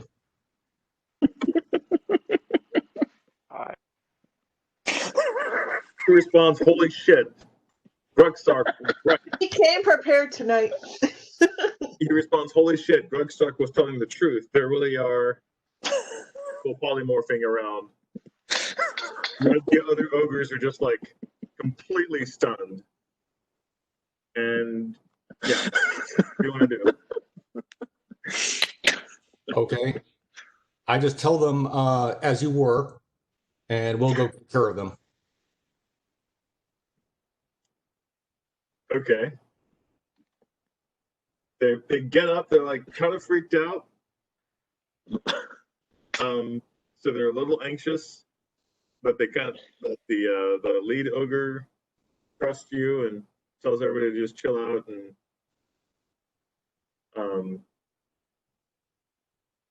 yeah, a couple of them are going to go check and see go into this room actually. Okay. All right. Lev is going to come up to you and just kind of whisper in your ear, "We need their help to take care of these adventurers. We should have them go into the little hallway and tell them they're deeper in the cave. Exactly. You read my mind, Lev. And we should stay at least 20 feet away from them." But tell the rest of them to stay put is what I would say. What do you think? Or how many do you think we should take with us? As many as we can get. Okay, maybe just divide like half their force or something like that. Oh, the rogue is greedy for gold. I am greedy for blood. I don't think he Okay. understands what you're trying Bash to do. is going to whisper over and be like, I don't know agree. anything about this magic, but I think we're taking a huge risk here. Joel, Of course we I are. think That's Joel is the failing fun of D&D. Joel is failing his sense motive check on Brandon. What now? Okay, I'll do a sense motive check on Brandon. That's I what we get do. It's not greedy. I just took my portion. It's got a 7 is what I got, unfortunately. Yep, that sounds about right. Now, Okay. do I have to roll a bluff check? I'm not lying. I just want to kill them. I have a knock knock joke for you guys actually. Oh, okay. This situation reminds me of it. Knock knock. Who's Who's that? there? XP4. XP4 who too? For who? XP for me. Oh, all right. Well, Brandon, keep in mind that creative solutions also usually get XP from dungeon masters. You know, they get tired of rolling damage attacks and things like that. So just a thought. Yeah. And it'd be really creative if we got them all into one spot. Or you And think then about killed keeping them. them all in that He just one wants a area for the fireball. fireball. Our wizard is thinking like an ogre. Kill monster, get treasure. Kill monster, get treasure. And I do have another fireball, so if we can get them all into that tiny little hallway. Okay, you know what? I could tell them all to just stand together in a small group or request that they do. Stay close together. That's all I need to say to them. Yeah, and then, you know, you tell them, hey, come on, let's go. Let's get these adventurers. I bet these guys are really sneaky. Stay close together so you don't get polymorphed. Yeah. That sounds fantastic, actually. Yeah. What do they do, Vic? All right.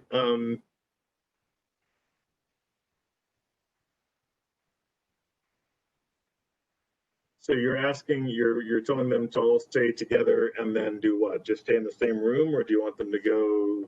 Just tell them to stay put, but stay close together to each other so nobody gets polymorphed without their knowledge. Very close. Very close. Okay.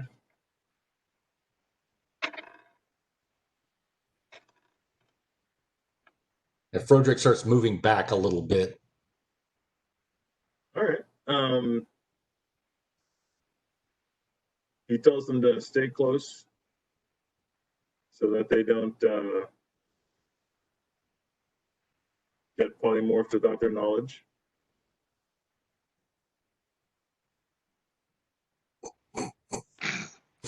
Lev, stand by. That's about what you've got. Brandon. So Bash is going to start moving back the way he came into room 7. Okay. Hey, Victor, what about the other guys you moved into room 7? Are they actually there, or are they still with the They're other guys? actually in room 7. Yes, they're actually in room 7. You know, I'll take what I've got here. Just Okay, take it. once. We'll mop these guys up. Yeah. All right. LJ is going to stay with Lev, just like a hair in front of him, just in case all of them don't die. But Lev is going to move up and hit all these guys with a fireball. Okay, I'm gonna say cheese. Initiative. Initiative. I can't cast it. I have to wait for initiative. No, you cast it, but you cast it in the surprise round, and then Awesome. initiative knocked Okay. out of the bag. 18. Oh, nobody's chatted yet. That's okay. 15, 20, 24, 7. 18. There you go, Vic. On the chat. Is there? Yep, 18.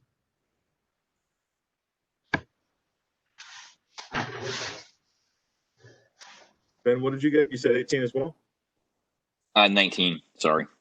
34 damage, all of them in 17. that 20-foot circle. Ooh, Lev got a natural 20 on initiative, so that's 21. And LJ got an unnatural 20. All right. Surprise, 34 damage to the ogress. Tell me they die. Please tell me No, they you die. buddy. Really don't. What's the DC? The DC is 32. Or not 32, I don't think. Nope, 10 20, plus, 22. yeah, 10 plus 9 plus spell level, 22. All right. They do not successfully make their saving throws.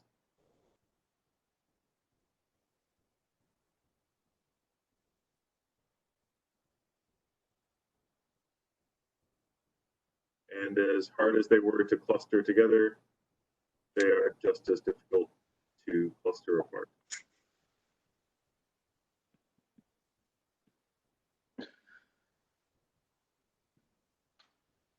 All right. Okay. Between Fulm and the ogres are us. Top of the round is Lev.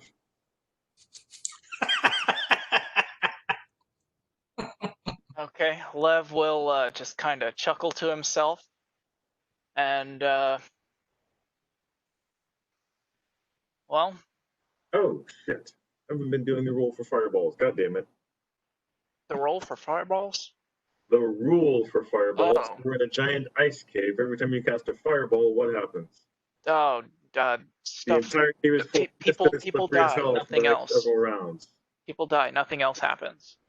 The entire cave is full of mist, and it is slippery as hell for the next several rounds. Okay, well, That's what happens when you cast fireballs. no, I don't remember anything about that, but okay, whatever. DM's call. Lev is going to, Literally the entire focus of several turns of combat. Okay, what are you talking about? Amnesia is a thing. All right, so Levrin, what are you gonna do? Lev is going to move up back behind Blodgett and Bash and cast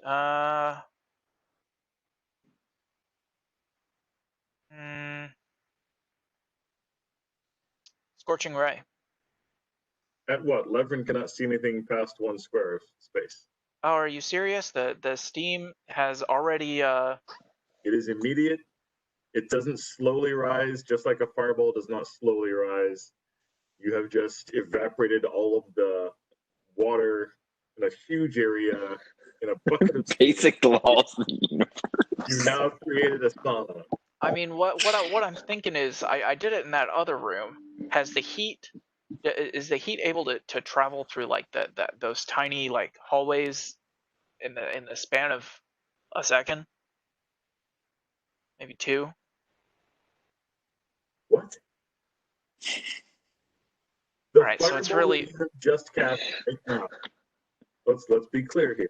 The fireball that you have just cast this at the top of this round has created a giant amount of steam in this whole area.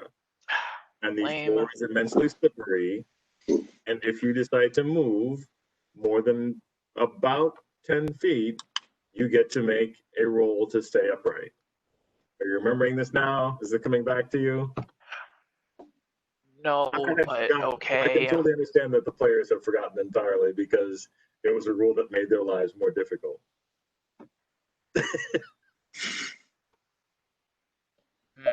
Say again, Joel? Are you talking about just area 8 or 7 and 8? 7 and 8, it's the whole area. Okay. Yes, it is a huge area of effect when you have this steam until the steam is able to move out of the area. Okay. All right. All right. So next up is going to be LJ. Well, Lev never actually wound up doing anything, Okay. so I'm going to have Lev cast Dragon Breath, and we're just gonna make this problem worse.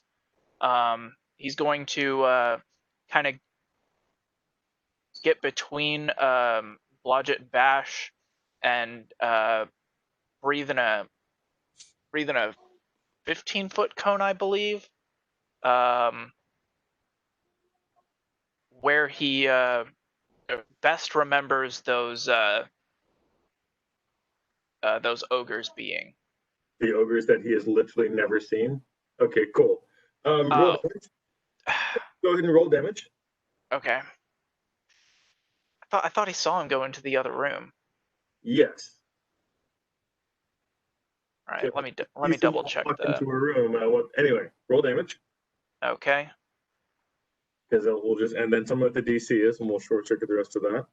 And next up is going to be Bash. So, Ben, go and tell me what you're going to do. I am going to attack the ogre closest to me, which I think I can still see if I understand the distancing correctly. I definitely knew where he was at before this happened. Yes. So I'm going to do that. All right. That is a 23. Does that hit? That is going to hit. Okay. And then for damage, 3d6. 17 for damage. Okay. I'm sorry, 18. Almost forgot about my acid. 22 damage, reflex half. Reflex half. All right, thank you, sir. The save is 23. And then I'm going to roll again for the second attack. 26. And then 16 for damage. All right, the second attack gets him down. And then I'm just going to look back and be like, there are 2 more in here somewhere to the rest of the group. Next up is Frederick. Hold action. Okay. And Blodgett. You have seen Bash walk off and swing. You've definitely heard something fall. Lit up the room for a microsecond with a dragon's breath, which showed where the ogre was, which made it easier for Bash to go ahead. Did I see where the ogre was before the fireball? I have a general idea where they were. Yes, you did move up there. So you know that there's an ogre basically right about over here. Okay. Yeah, you would have seen this guy come up around the corner over here. Yeah. They were basically looking at the anyway, I'm gonna do a sneak attack on the one where I think he is. All right. Give me a dex roll to stay upright. And I will let you do a sneak attack.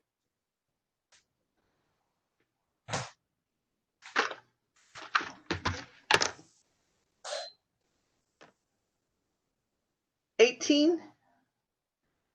Okay, that's going to stay upright. And your attack. Oh, I get 2 attacks.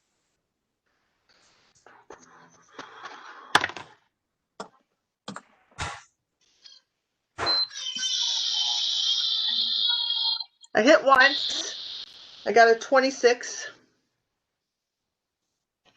All right, that is a lot of damage. He's going to fall on that one.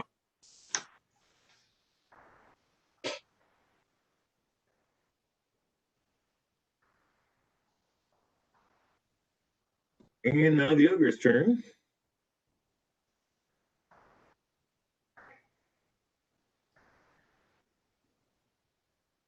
We should polymorph him. Yeah. Into a giant, because that would be ironic.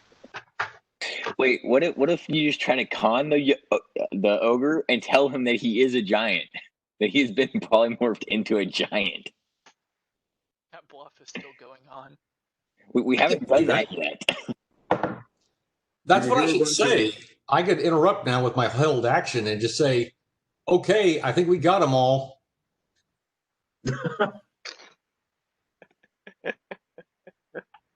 Just to be a dick.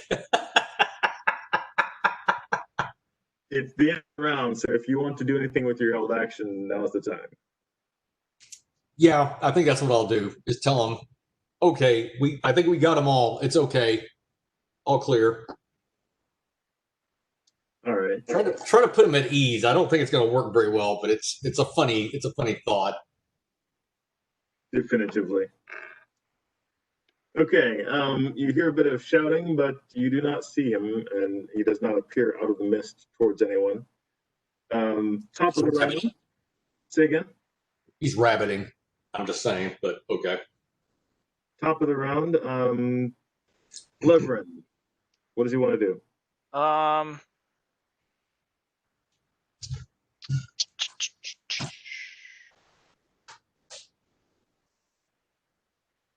Lev is just gonna hold his action for right now.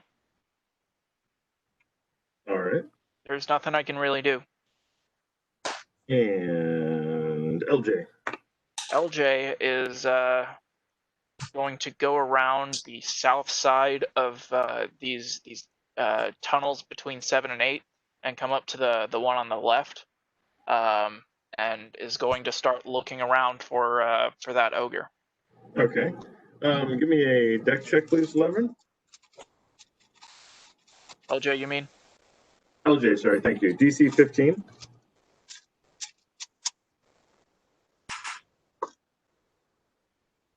Ooh, just nailed it. 15. All right.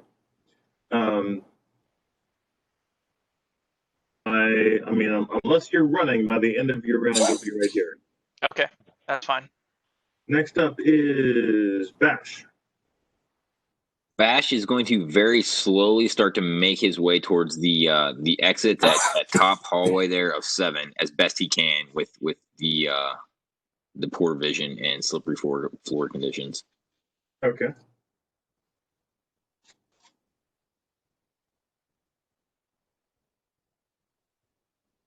And Blodgett.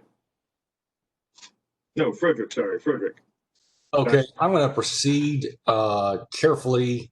Let's see, it's going to be northwest to that second outcropping of rock just beyond, without having to. No, not there. You know, west over here. So About right there, yeah, kind of slowly, and using the rock as a steadying, like keep my hand on the rock to keep myself steady. All right.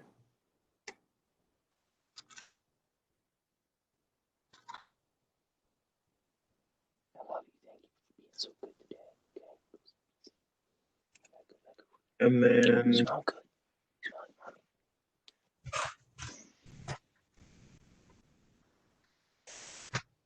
next up is Blodgett.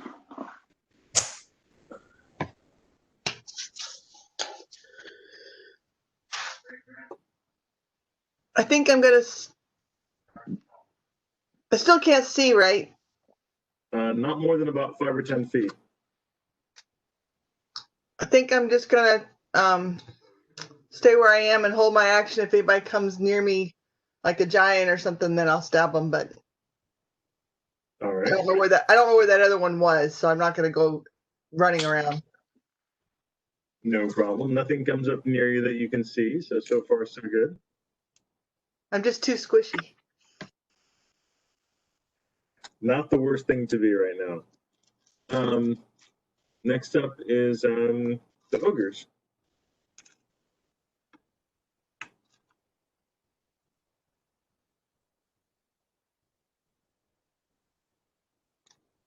LJ, give me a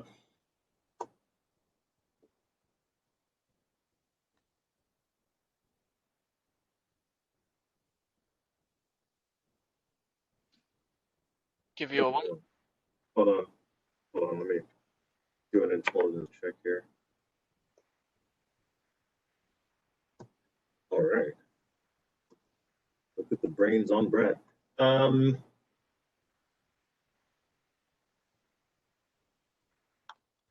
of the round is Levrin.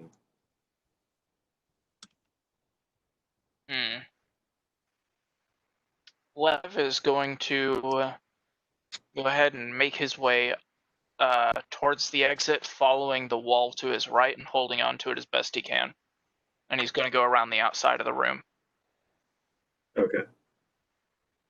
We'll get you there, no problem. Awesome. And then LJ? LJ is going to continue hunting, going north. All right.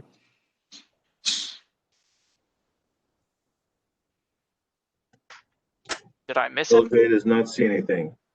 Bash. Bash is going to continue to stand kind of in that entranceway there. All right. And Frederick. Okay, what do I see, Victor? What you see in this area so far, you can see the mist swirl and move as you make out LJ moving to your left. He seems to be following the outcropping of rock, heading towards the cave entrance. Beyond that, you can't see anything. So what's my vision is limited to what, 10, 15 feet? About 5 to 10 feet, yeah. Okay. You have hot mists swirling around you, so it's very difficult to see other than that. Okay. What do I hear? Since I don't see very much, I'm going to be focusing on my listening. Can I hear the ogre? Go ahead and give me a listen check if you would, please. Yeah. 20. All right.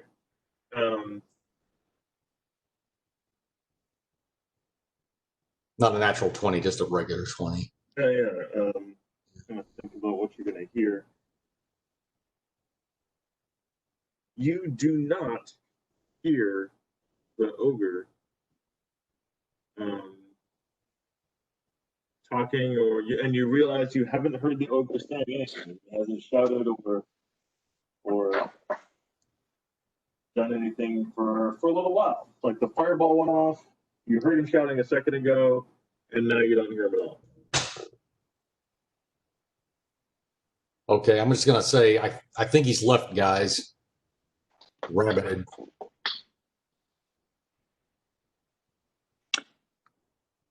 Has the familiars seen the ogre go by? Has anybody's familiar reported anything?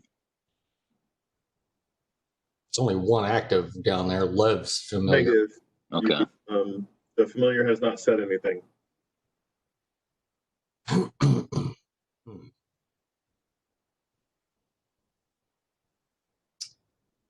And I guess you would see this basically where you're at. Is about where the mists begin to fade. Right about here is where the mists begin to fade, and they're met by the comparatively cool air from the rest of the dungeon. You've got a warm front here, right at the edge, a little bit of rainfall, but then past that, the cool air is got some low humidity going on, and that's rising up the rest of the steam to a nice little cloud formation. It's really nice in the sunset. It's kind of beautiful. All right. That's the meteorological report for Area 7. Basically, you get. And Blodgett. Suzanne, what do you want to be doing this round? So Reverend has just walked away and is off into the mists. Now you are a hobbit in the middle of a misty cavern where once stood a bunch of ogres. I'm going to walk where I think the exit is, Okay. slowly and stealthily, so I don't run into anything. All right.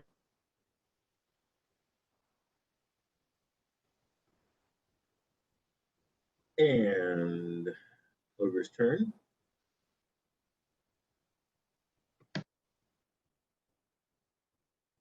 All right.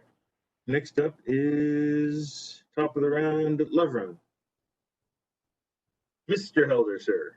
Okay, Lev is going to continue along the wall Okay. towards the entrance. You spot a shape off in the distance about 10 feet away from you. Pretty big, bruiserly, kind of huge creature. You can't quite make it out yet, but it looks dangerous. What do you want to do?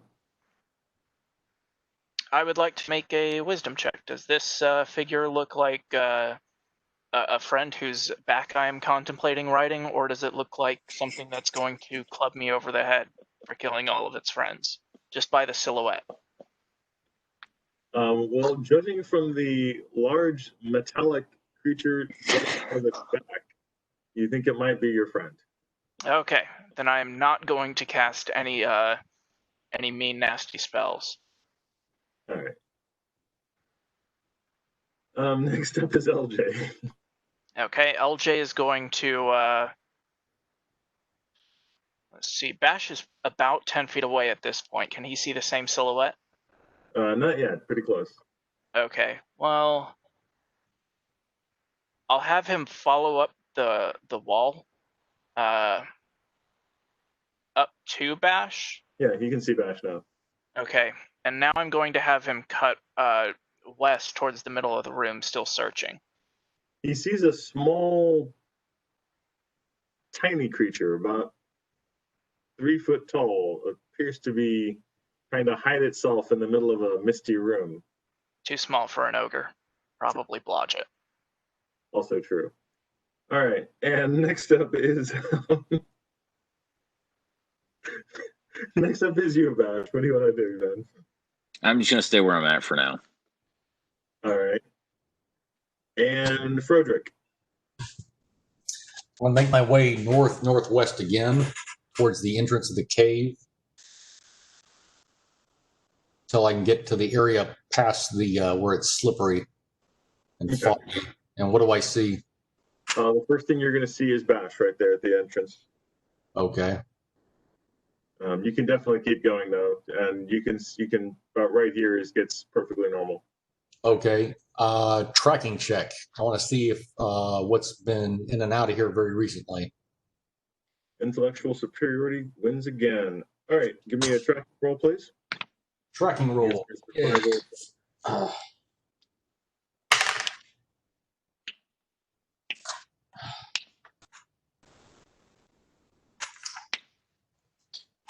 12. All right. You're not 100% sure if anything's been through here at all. The ice, basically, the rivulets of water are just too far everywhere to be to have any certainty. Okay. Next up is Blodgett. Blodgett is going to continue toward where I think the exit is, or Okay. it's toward the wall, so I can feel it. You see it, and you see Bash. Yeah. Yay! You want to just stay right there? What do I you want guess ask him, do you think we got everybody? Ben? No one that I know of has come past me, so Okay, well, I'm going to go a little past you just in case. Okay. Not the worst idea in the world. There we go. That's good. All right, and Ben, I guess are you looking out to make sure no one comes into the cave, or looking in to make sure no one comes out of the cave? I've been looking in to make sure no one comes out of the cave. That's kind of what I thought. I just want to double check. I need to Because on interrupt. his turn, the ogre comes up to you. And because you are looking for him specifically, you'll be able to attack first. Okay, wait. I need Waiting. to. I just wanted to say bye. I gotta say goodnight. So, All right, get some rest, my love. and I'll talk to you guys later. You Okay, got it. see you later, Cindy. Bye-bye. Bye-bye. Have a good night. We got a 22 to hit. Roll him, damage him, sir. Let's see, 17. All right, that is not going to kill him. Mhm. He I will be will. able to go ahead and get his attack upon you. Do I get 2 attacks or just 1 here? Just one. Basically, you're Okay. attacking him as he's coming up to attack you. Ah, gotcha. Okay. Because you were definitively waiting. Fair enough. But he only gets a 20. And he's stuck. Oh, poor little guy. 20 for damage. 20 to hit. Oh, All right. The next round, full round goes. And quite honestly, this is just going to be these two guys. Bash, go ahead and go first. let's see. 21 to hit Okay, roll him, damage him, sir.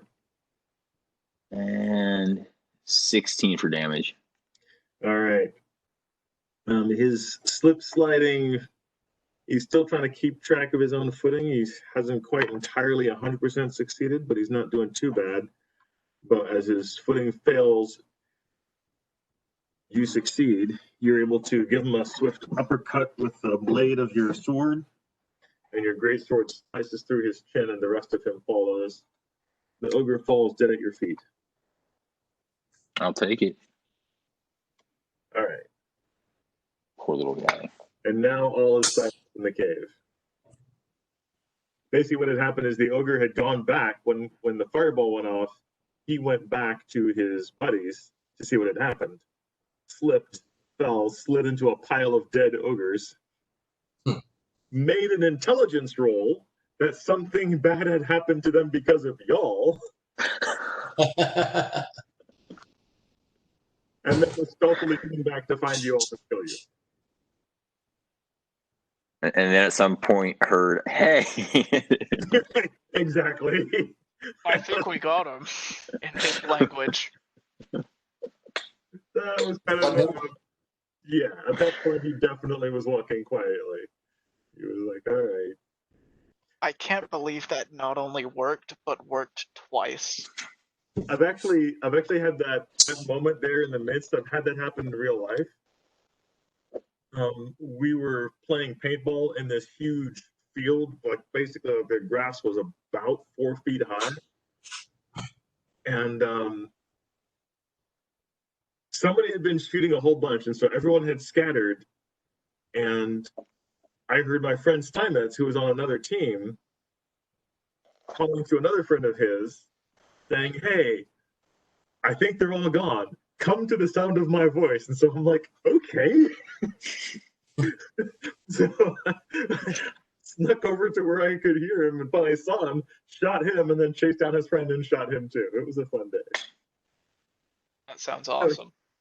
So yeah, to follow the sound of my voice doesn't always work the way you hope it would. All right.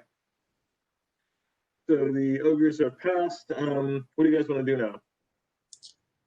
Rest. It is still slippery and still foggy in this room.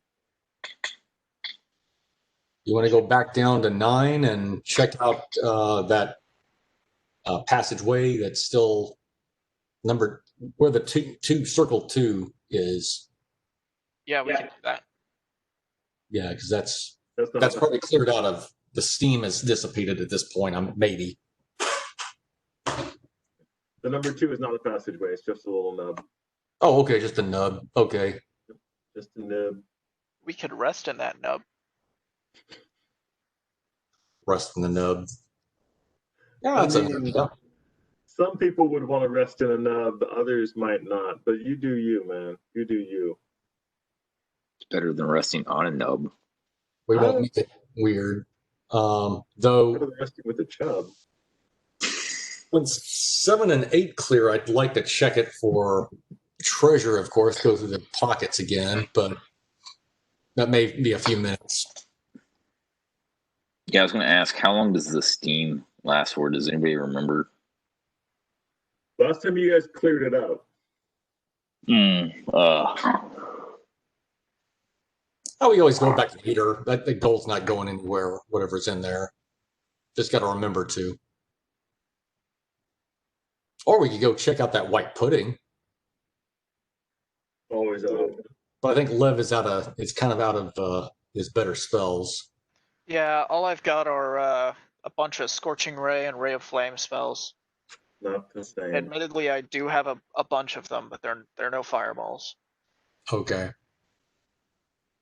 Yeah, because I'd like to go back to that cave where the white pudding was, because it had like frozen bodies in it, from what I recall. But Yeah, I mean, I suspect that there's at least something of value in there. we could scout a little bit further along that southern passageway off of 9 and 10, just to make sure there's nothing else on guard there before we rest. Just a thought. Yeah, and we can rest at 9 or 10. Yeah. That's where we heard the voices at, though, right? No, we heard the voices in 8, Yeah. In 8, okay. and we have silenced them. Correct. Okay. This is I thought we. getting Okay. That was worth mentioning.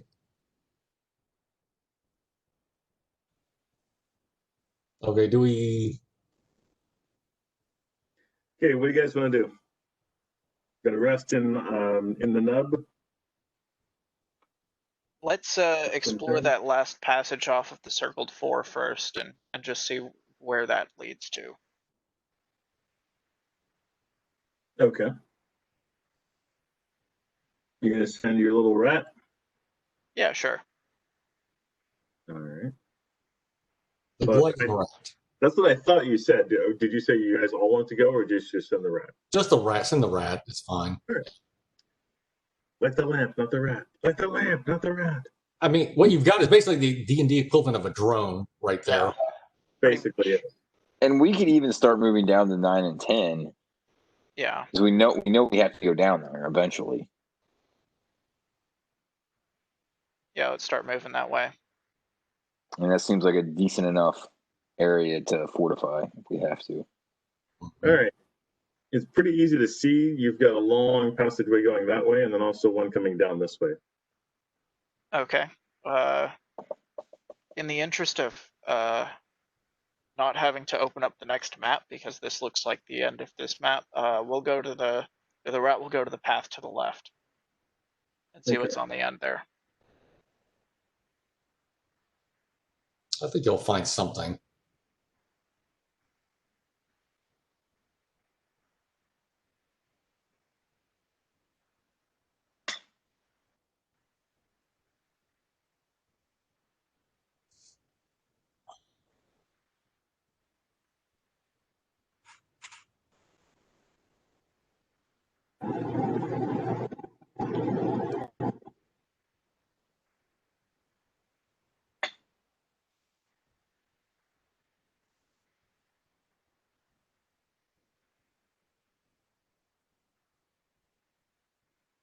This is such a pain. I will make this easier on myself. I just don't know how yet.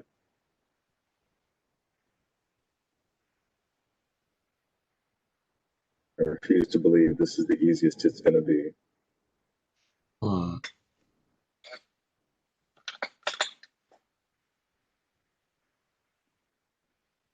Okay, I see what you're saying. All right. Jeez. Gonna keep on going? Yep. Okay.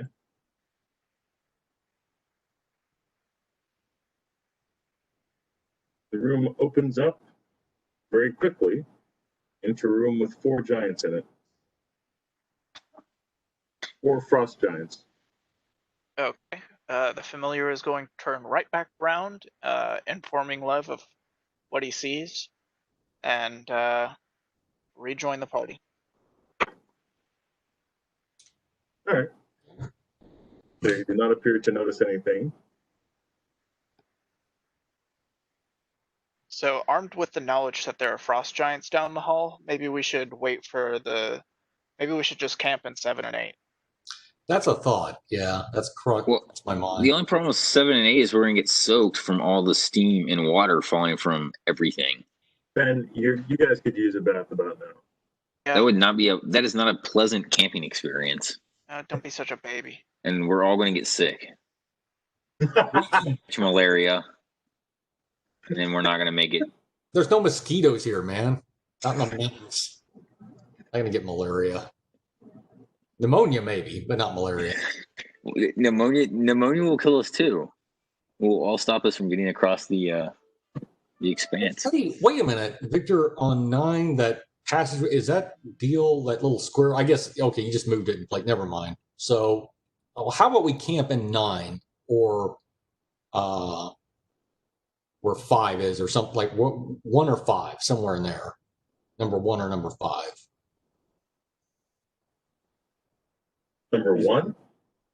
Yeah, in number 9, like okay, in where here, the number 1 and circled areas are, like 1 or 5. So we got a little bit of maybe 1. So we've got like an escape. But since you guys are planning to go here anyway, why don't you guys camp up here? Camp in America. Okay. It's nice. The weather's good. Yeah. Okay. Yeah, it'll be a bit of a trek, but we can do it. Well, you guys are trekking over to here afterwards, so. Oh yeah. We won't catch pneumonia. Yeah. Okay. Yeah, I don't want to have you guys catch pneumonia because that's totally a thing that occurs in D&D. I can't even begin to tell you the number of parties that I have refereed that have caught pneumonia, and I can't tell you that because it's never fucking happened. It's a total party kill, man. It is. Is Bash vaccinated against the measles? I cast penicillin on the party. All right. So you guys are able to camp out for how long do you guys want to camp out? Recharge. Yeah, full rest. A full rest is going to be 8 hours. That's what I need to get all my spells back. Yeah. All right.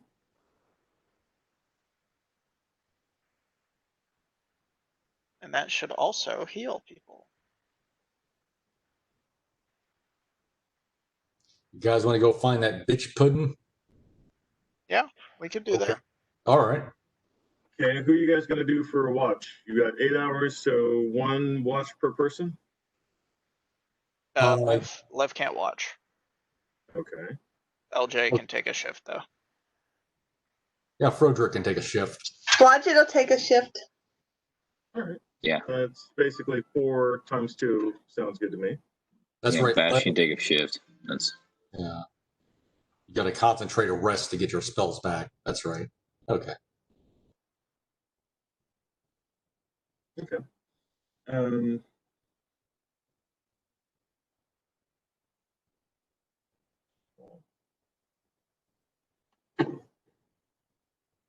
Does by the way, Ben, how far down are you on your hit points?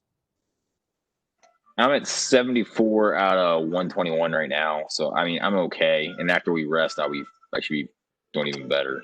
I don't know how that works exactly. You know, what I could do is cast a Cure Moderate Wounds, because then I will have recharged that spell at the end of the 8 hours. So I might as well go ahead and use it. Yeah, go for it. Actually, I want to remind you that Blas is with you, since he specifically requested to be with you, and I'm not letting him cast anything during combat. But he can be attacked if you leave him in an area long enough. Blas is with you, as is his acolyte. So. You're fine. So what's the? He can cast cure spells as well. Between you and Blas, you can. Okay, so between us, we can heal Ben's character up. Okay. Yeah, I mean, I would assume too, just the resting it will be enough to get me pretty solid. Okay, well, I just want to make sure you're. They can cast 2 cure serious wounds or cure moderate wounds on you, and that'll be more than enough. Okay. Yeah, we'll do that. And it has a bunch of them for whoever else might need them as well. I think Bash, you're the only one who really took damage, aren't you? I think so. Yeah. LJ took a little, but he can heal himself. Okay. All right. All right. So all healing is cast, and party's going to go down for rest.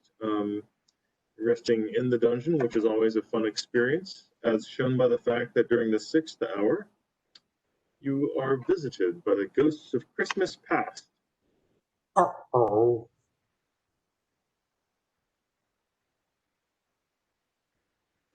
Oh, ghosts. They're immune to mind affecting spells. Well, by ghost of Christmas past, I mean 3 winter wolves, but you do you. All right, and so the person on watch is going to be, at that point, Blodgett. Blodgett, you are keeping a watchful eye out. Give me a listen check, please.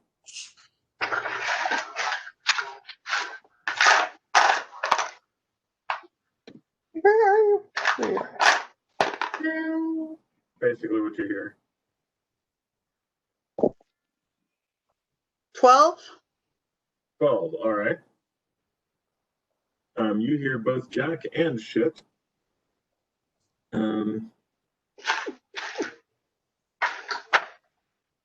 So I will need initiative checks from everyone who is not resting for spells. Both LJ and Love are resting for spells, correct? Watch it has a 19. Yes. Well, I've got some that I expended, Victor. So, but I'm a cleric. They're cleric spells, I think. I don't ranger spells. I don't know what kind of rest is required on that. Druid spells is the type that you're using. Druid. Okay. All right. You rest for 2 hours per spell level. If you're regaining spells, you would rest for 2 hours per spell level. Okay. Let's see. That would take. Let's see. I burned up 2 third level spells, I think, and so that'd be 6 hours right there. Yeah. So you're still resting. And Ben, what is your initiative, sir? 16. I'm muted. No, I'm not. Okay. You're not. You're good. And silent image. Yeah. Was LJ going to be resting as well, or is LJ up and ready to fight? How does resting for cleric spells work? I forget. I just told you 2 hours per level. Okay, 2 hours per level. Druid. No, he only used local tremor, so he would be up after the 4th hour. All right. Initiative, please. All right. Initiative. Watch it rolled a 19. That'd be 7. Get yours. I was asking. Okay. Just making sure. Frederick is still resting, so. Yeah, I'm resting. Okay. Yep. I'm still dead asleep. I used a lot of more spell levels on that last. Communing with nature. Brandon, what'd you get? 17. And the wolves were surprised to see you.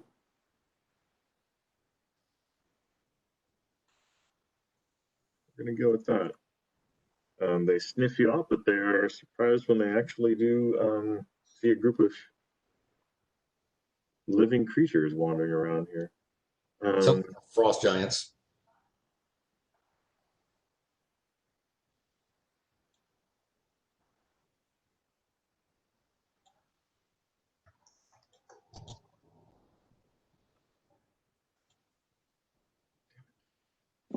Okay. All right.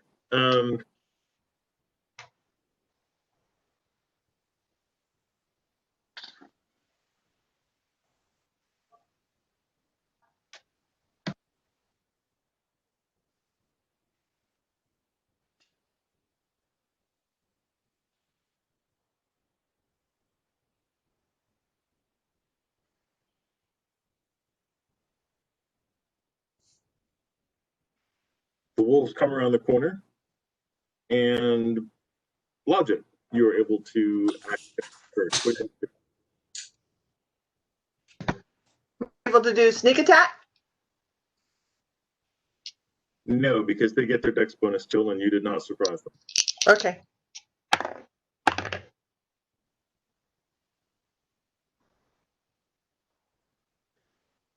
I got a 16 and a 15. Their AC is 15, so you hit twice. Awesome. slashity slash. Yep. Yeah. Slashly slash. Bing boom bomb. Which is Boot to the head. 9.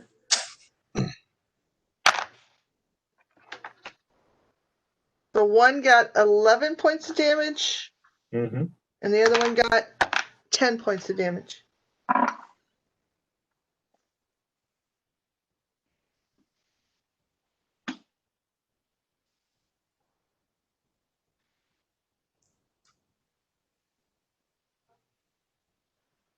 Both are wounded. Neither one of them seems to be happy about it.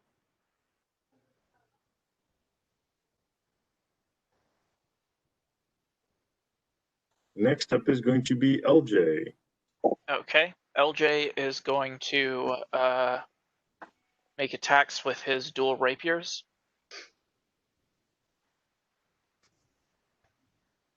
So the first pair of attacks is going to be a 19 and a 29 and an 18, which I rolled is in the critical range, Okay. which comes out to 16. Does that crit? Yeah, because they're 15 to hit. I Okay, think. yeah. Does that hit? Yeah. If you hit them, yeah. Okay, cool. I'm sorry, that was your question. Yes, it hits. All right. So we're looking at 12, 17, 23 damage for the first round of attacks. Next is I got a 15 and I rolled another 18 on the die, so I'll confirm that. 19 on the die, so that's a crit. Mm-hmm. So 10, 12, 18 damage. All right. That will. All right. Or her, sorry. Okay. And Bash. Let's see. I want to attack whatever is closest to me. Let me roll to see if I can actually do anything. Closest to you is going to be LJ. So the closest. No, the closest enemy to me. I don't want to attack LJ. I'm sorry. I should have been more precise. I apologize. Yes, you're no fun. All right, there is a wolf next to you. You can attack that instead if you don't want to attack So, the character.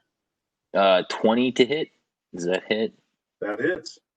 All right, awesome. I was a little nervous. Let's see. 19 for damage. All right, it is wounded. All right. I get 2 hits. You Correct. do. Yes. Okay. All right, so 16. 25 to hit. And 29 for damage. Cool. All right, he is out. The third wolf is going to say, I don't like you in the best way that he knows.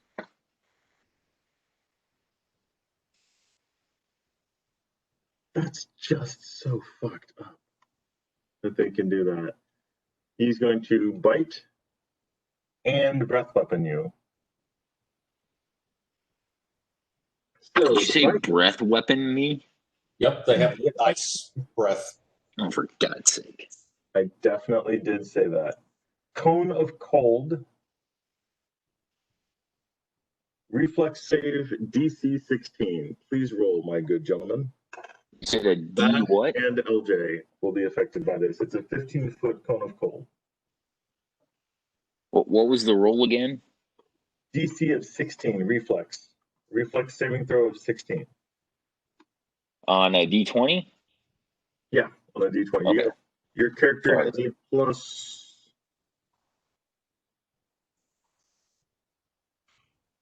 I got 6. a 20. And you have a plus 6 on your reflex save. Okay, I got a 24 then. I rolled an 18. All right, so both of you made your reflex saves. 8 points of damage total. All right. Oh no! Dun, dun, dun, dun, dun, dun, dun. Bludgeon, your turn.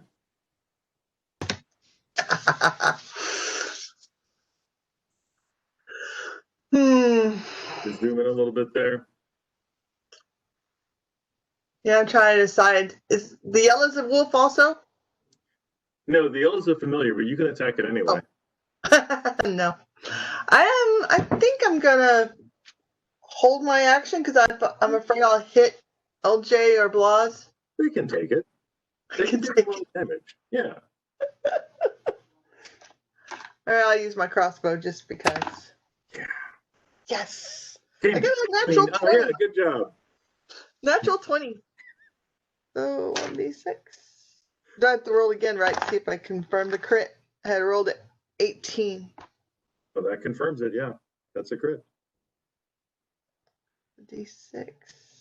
Where's my d6s? It's over on the left. It's what? It's on your left. I have them.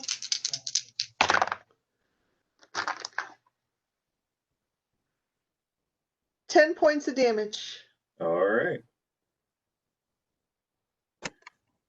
Next up is going to be LJ. Okay, LJ is going to move up for attacking.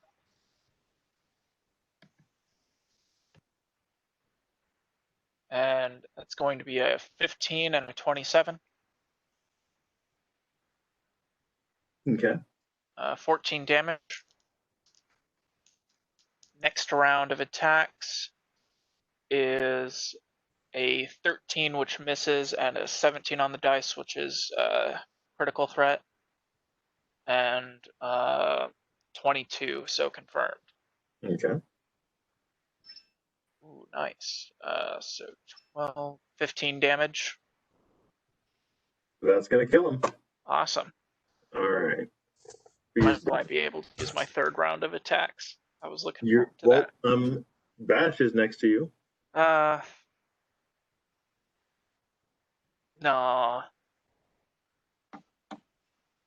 All right. Froderick just mutters, "Y'all keep it down," and just goes back to sleep.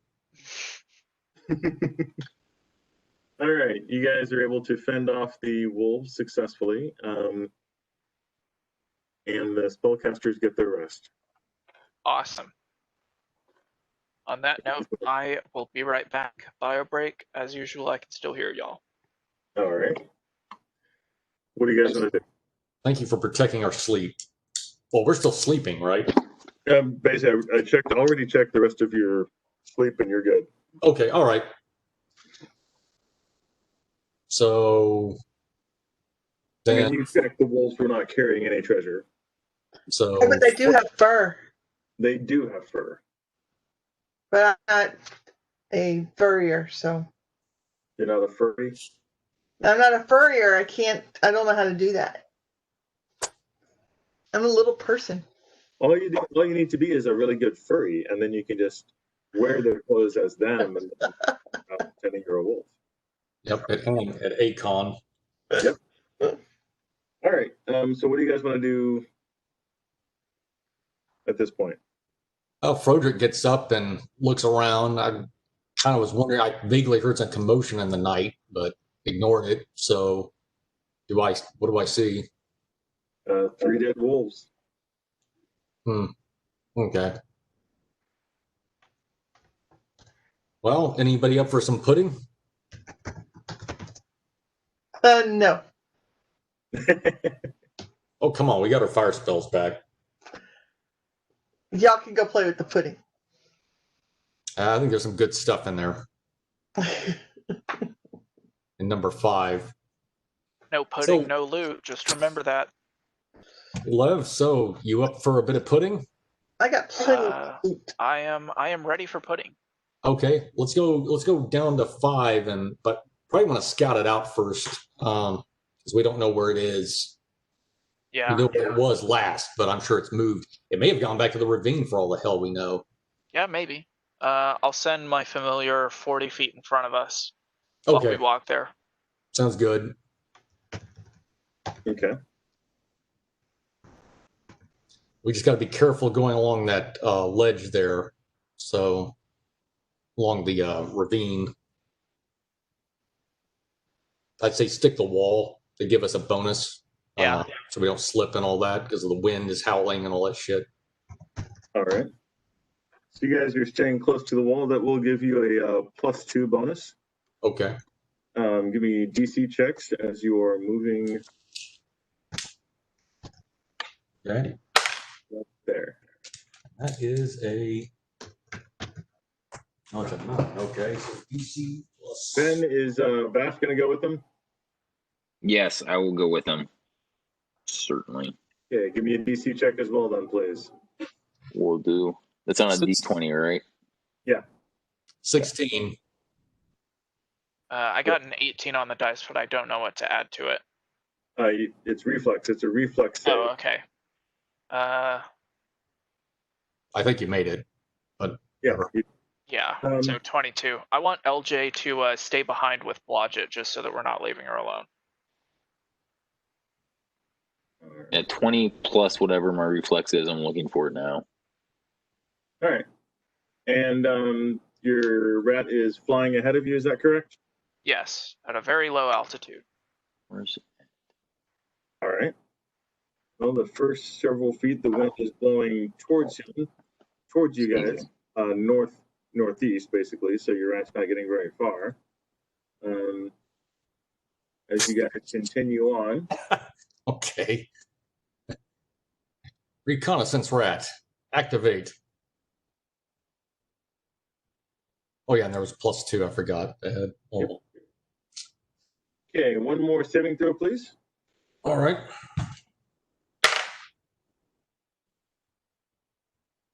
20 total. Ben?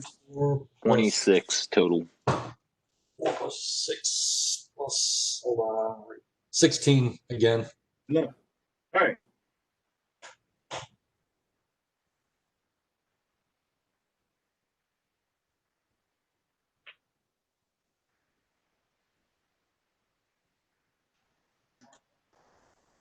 What Your rat does not basically see in the is able to cave? get about 15 feet ahead of you because the wind is continuing to push him towards you guys.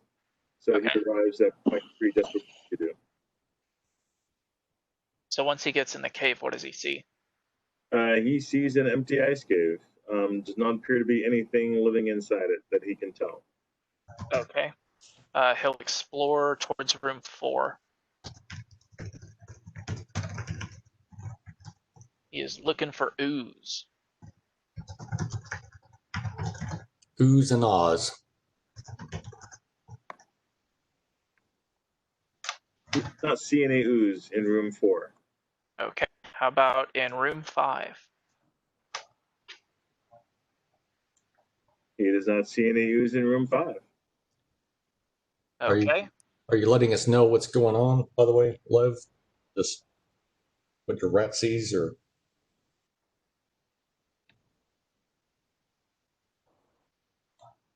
I said we move inside 3. All right. Yeah, I'm keeping you up.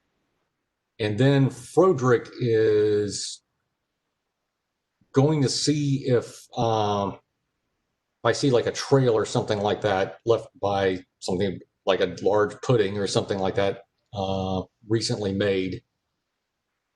Tracking and then listen.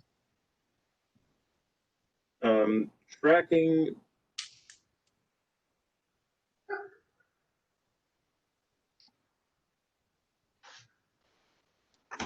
Some carcasses of fur left behind by the wolves after the puddings have eaten them. They seem to suggest that the puddings went out to the ledge. Okay, makes sense. That it would go back where they were. Well, let's check 5 out. I say. Yeah. All right. Okay.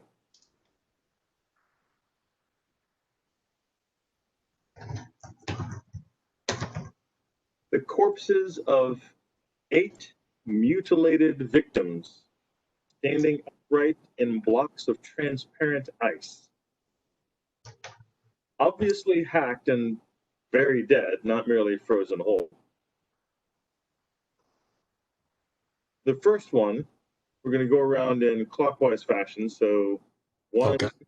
2, 3, 4, 5, 6, 7, 8. Okay. First one is a dwarf wielding a battle axe with his skull split open. The second one is a once handsome elf with a long case at its feet. Oh. The elf's innards being pulled out forcibly. The He third, was not at all afraid to die in terrible ways. not at all. The third is a human wearing a fantastically jeweled belt. The human's torso and midriff are separated by a foot of space. It's a belt of good luck +4. Number 4 is a human with a tube in his hand. You say a Cuban? To be holding it above his head. That's what I heard. I think you said Cuban. Yeah, the Cuban with a tube in his hand. With a cigar. Number 5 is a dwarf, also, with a spilled pouch of gems at his feet. Okay. 6, another human wearing a beautiful red ring. On one hand, his other hand is chopped and apparently chewed until it is no longer recognizable. Number 7 is a half-elf grasping a sack with a burst seam showing silvery coins. And number 8 is a human as well in gleaming armor. You can tell he's a human because the headpiece of the armor is open and his face has been torn to shreds. Okay, these adventurers were not successful. They were not. They What chose. are you guys gonna do? How long? So the ice, how deep is it? Like, is it feasible to use? Like, I've got a bashing weapon, the mace, to crack open. That's going to take a little while, I would imagine. Or could throw one. Fireball in there would be kind of tasteless, among other things. Probably, I'm going to focus on the dwarves because they're my kinsmen. Okay. And you estimate that you could probably cut them with your mace. You could do enough damage to.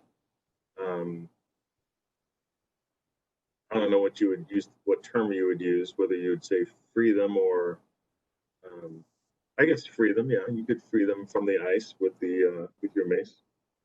Okay. The dwarven burial custom, usually, ideally, they're buried in like stone coffins, right? In the mountain or something? Yes. Okay. Trying to think of a good place to put them. Guys, what do you think? Because if we take the bodies out, I don't feel comfortable just leaving them there on the snow. What do you think about a burial place? Well, we could put them in the back of holding. Okay. Are you sure? I think this is a trap. This certainly kind of seems like a trap. It seems like everybody's hurt a certain way, but there's something special about they have a treasure. So did the person with the ring have that hand cut off because they put the ring on? Person gets hit in the head because he has the battle axe. He gets hit in the head with the battle axe. It just seems very odd. Okay. Unfamiliar, we'll go ahead and cast Detect Magic in here. Yeah, I would that's a good idea. I have Identify as well, just in case. There is a lot of magic in here. Okay. Lots of magic. What about discern if the magic is coming from the items or from some other presence in the room. The battle axe, the tube in the human's hand, the human with the ring, and the armor is all appears to be magical. I'm going to cast Identify on the battle axe of the dwarf. Not possible. You cannot touch the item. Oh, okay.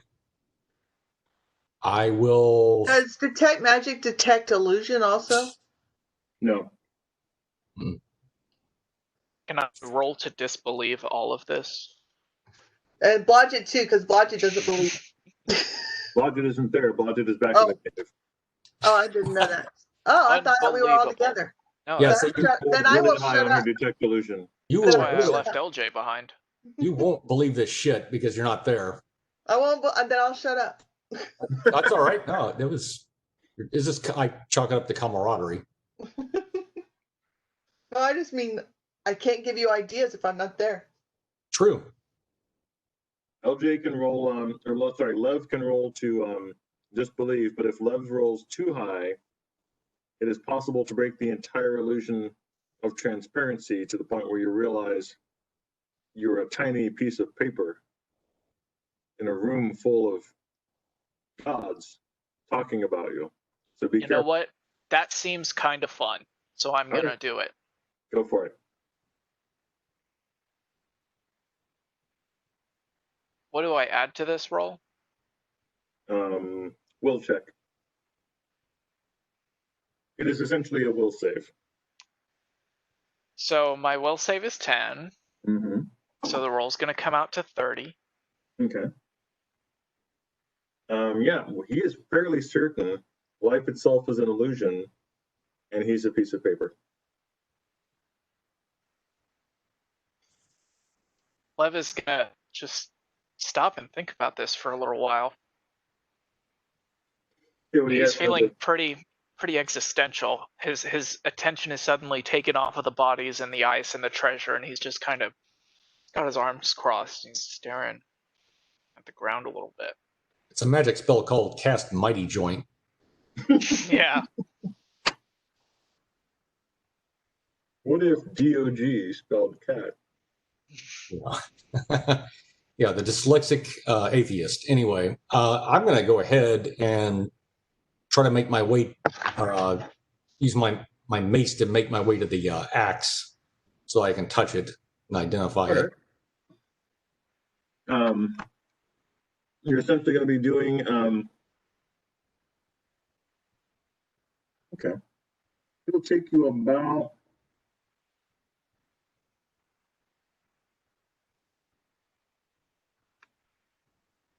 makes my life a little easier. Take you about a minute or two. Is not impossible at all. Take you about a minute or two to chip far enough to get to the axe. Okay. And you can touch it at this point. Okay. Cast Identify. Okay. It identifies itself as a +1 battle axe, war axe. Okay. It's magical, not just well made, right? Correct. It is a magical war axe. Yes. Okay. All right. Is there anything else I can tell about the dwarf, about like where he's from or my kinship with him or anything like that?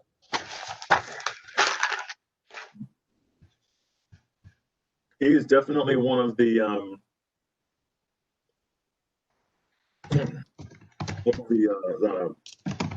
mountain dwarves, same group that you freed, that were taken over by the hill giants that lived in the hill giant area previously.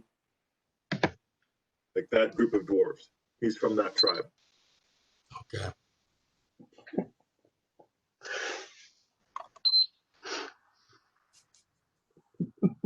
Well, Identify would tell if it's cursed or not, right? No. No, it wouldn't. Oh.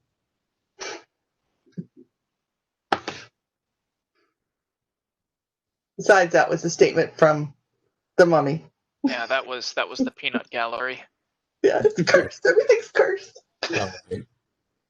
Yeah, this definitely seems cursed.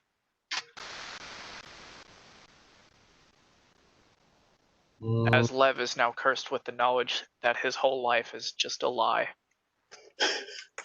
Pretty scary. All those fireballs meant nothing. Right? And he becomes a firefighter. No, he just becomes depressed. Oh, he finally understands Marvin. Oh, okay, yeah. Send in Marvin with the Lexapro. Well, it's funny that you mentioned Marvin because I was getting ready to look over my shoulder and ask him, other than we adventurers here, his friends, what does he see in this room? Good idea. Wait, what do you ask him? I want other than us, his friends, the adventurers, the party. What does he see in this room?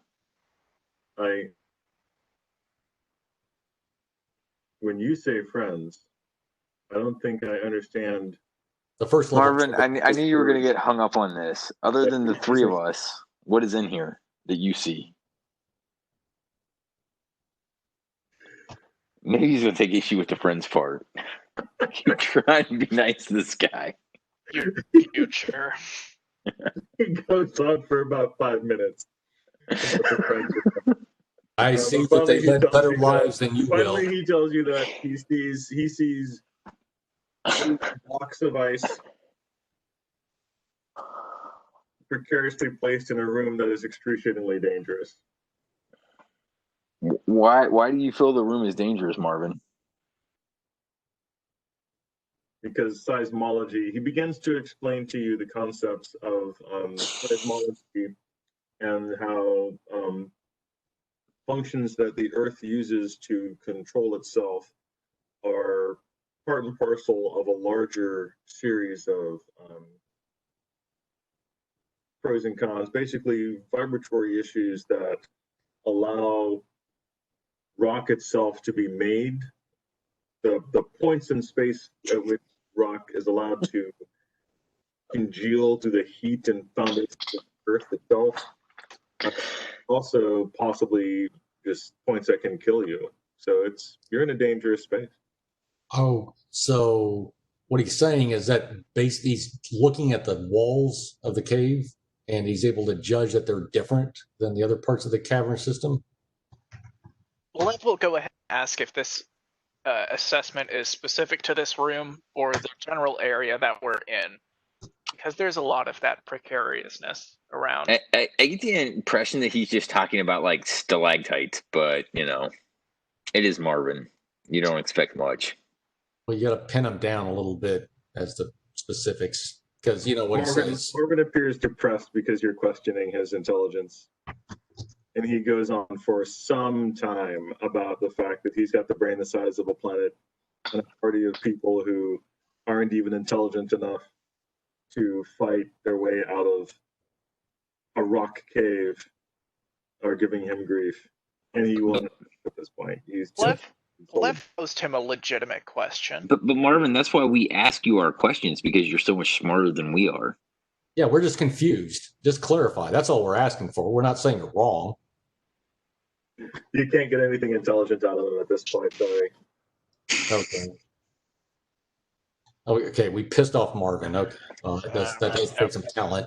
Par for the course. That's all right. Yeah, I tried to run the... What else is new?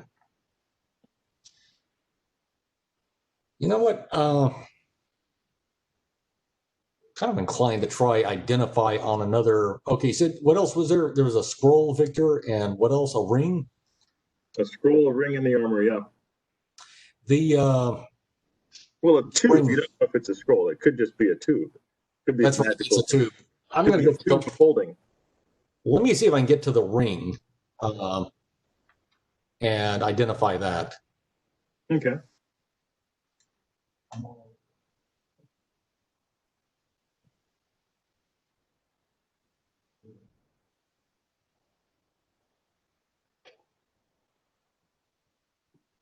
How did time and space even work some days? You know what I'm saying?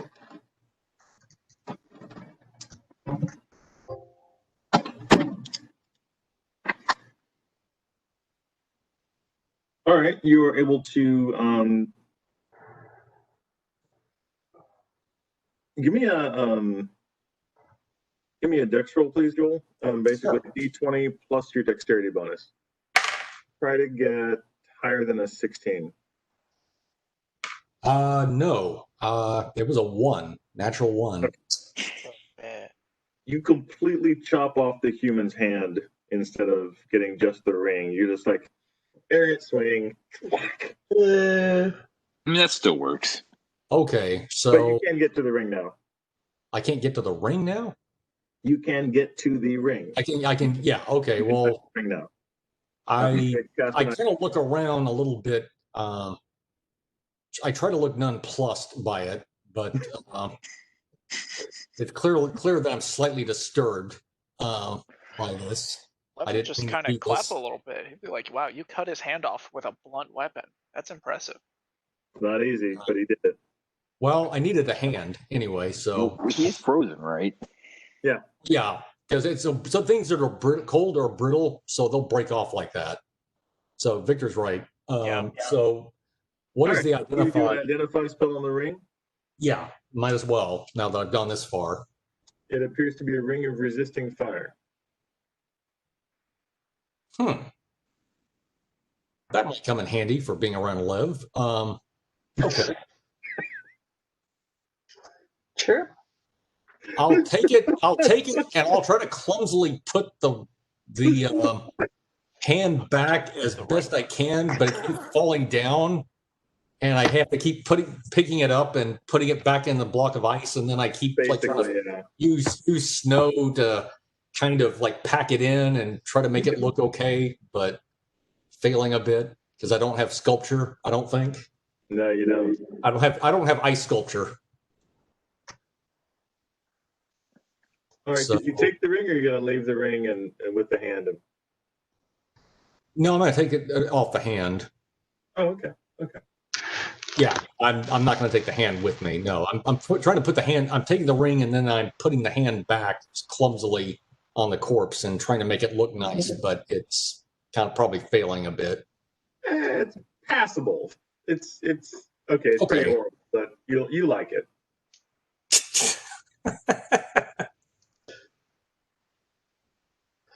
You like it. Okay, so nothing bad happens when I take the ring out then. So far, so good. So far, so good. Okay. I don't think this room is quite as cursed as we may have speculated, but still being on your guard. This room is cursed. Blodgett, if you Anything want to in come this down room and join is them, you cursed. can. Huh? What now? I was saying, Suzanne, Blodgett, if you want to come down and join them, you can. Yay! I got bored and started coming looking for you. All right. Yeah, LJ will accompany as well. They just started talking. It's like it's been a while. The saving throws versus give me a reflex save as you're trying to cross over the frozen side. LJ rolled a natural 1. Try not to roll a natural 1. I got a 27. All right, that was not a natural 1. LJ, does LJ still have the climbing gauntlets? I believe so. Let me check. Yes. Okay. LJ gets another reflex save then.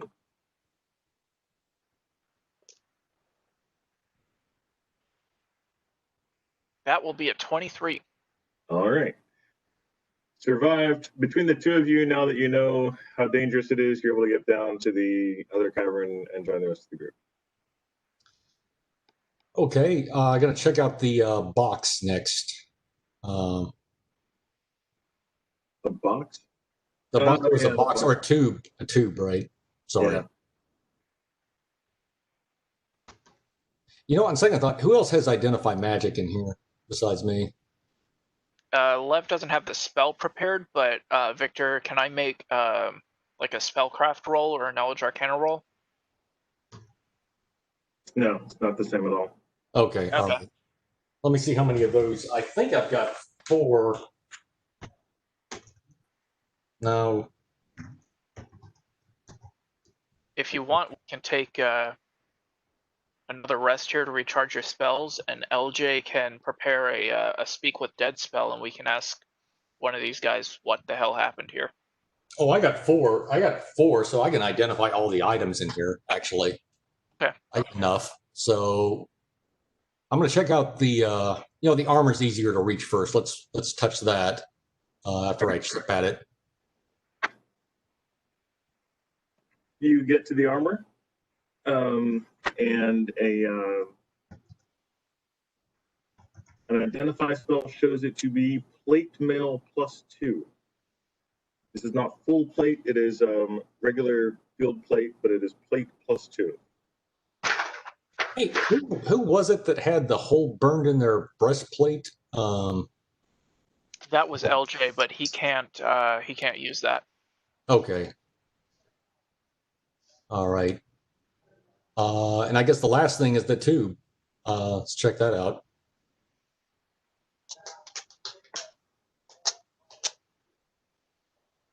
All right, you guys are able to get to the point where you can touch the tube. You can actually, you'll have to get it all the way out. Okay, yeah, let's get it out.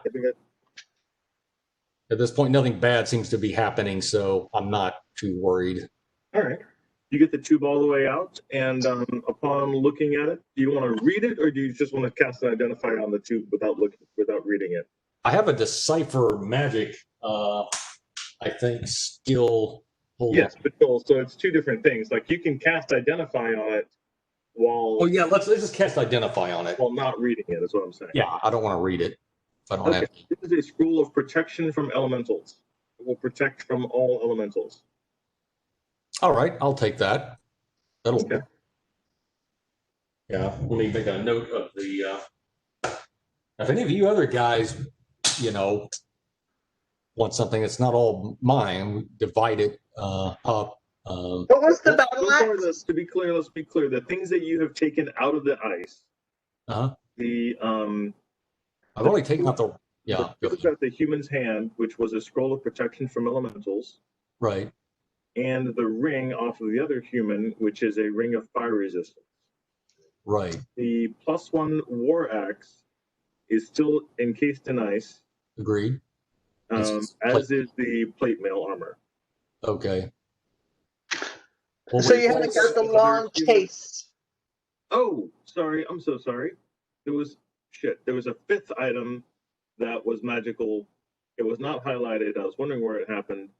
The elf with the long case at its feet. Yeah. Is magical. Oh, okay. I thought that was the tube. Okay. No, the tube was in their hand. The long case is on the floor. Okay. Like a sword size. Let's pull the case out then at the elf's feet. Take a look at that. All right. You are able to chip away to get the case out. Inside the case is a slender white wand. Ooh. Ooh. That's cool. Well, I tell you what. Lev,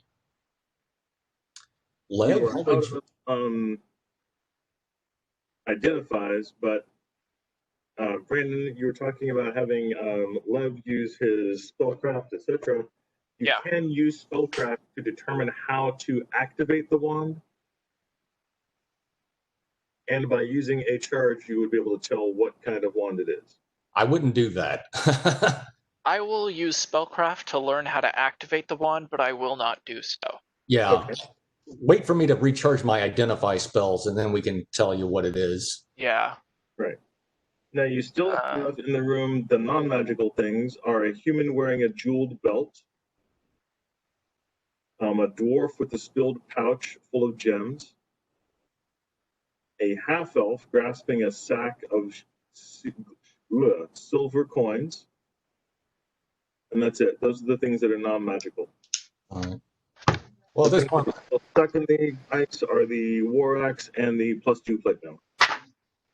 Well, I asked the rest of the party, how do you all want to proceed as far as do you all want to get out the rest of this? Or yeah, let's do you think it all out. We'll want the axe? Maybe. Or the cleric?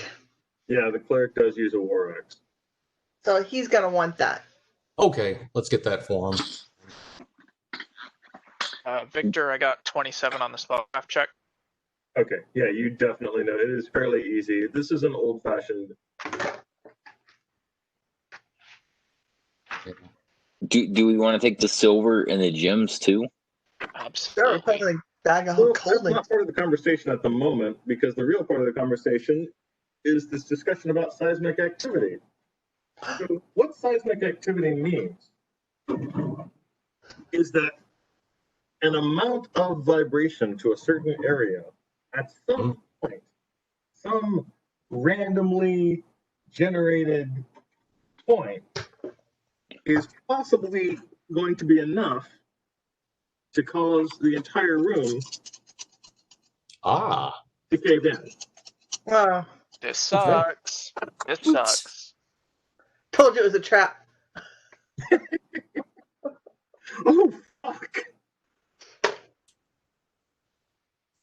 Oh, fuck. Is that the end of us? Vic, if you just fucking one-shot me again. I think somebody lived 10, 20, 30, 46 points of damage. Yeah, I lived. How much? How much? Any reflex saves, Victor? Points of damage. 46? 46. Now, the room does not normally give a save for this damage. Okay, that's all right. Yeah, whatever. Yeah, that's all right. Only take me down to -19.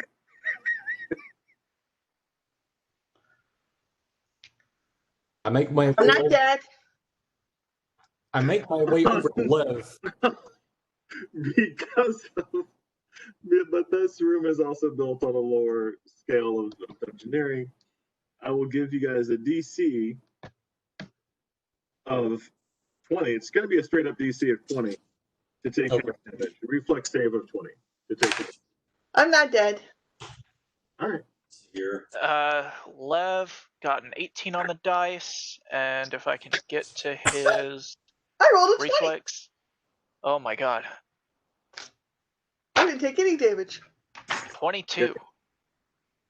All right. So Lev takes half damage, barely. And LJ takes full damage. Right. So you said it was how much damage, Victor? 46. 46 points of damage. Oh my god.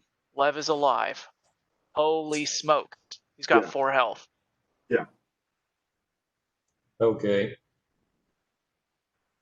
Unfortunately, Victor, I took full damage. Well, as I said, it didn't kill anyone but Lev, so you survived. No, Lev is alive, right? With Only 3 because points. he made a saving throw, yes. Only thanks to the grace of God.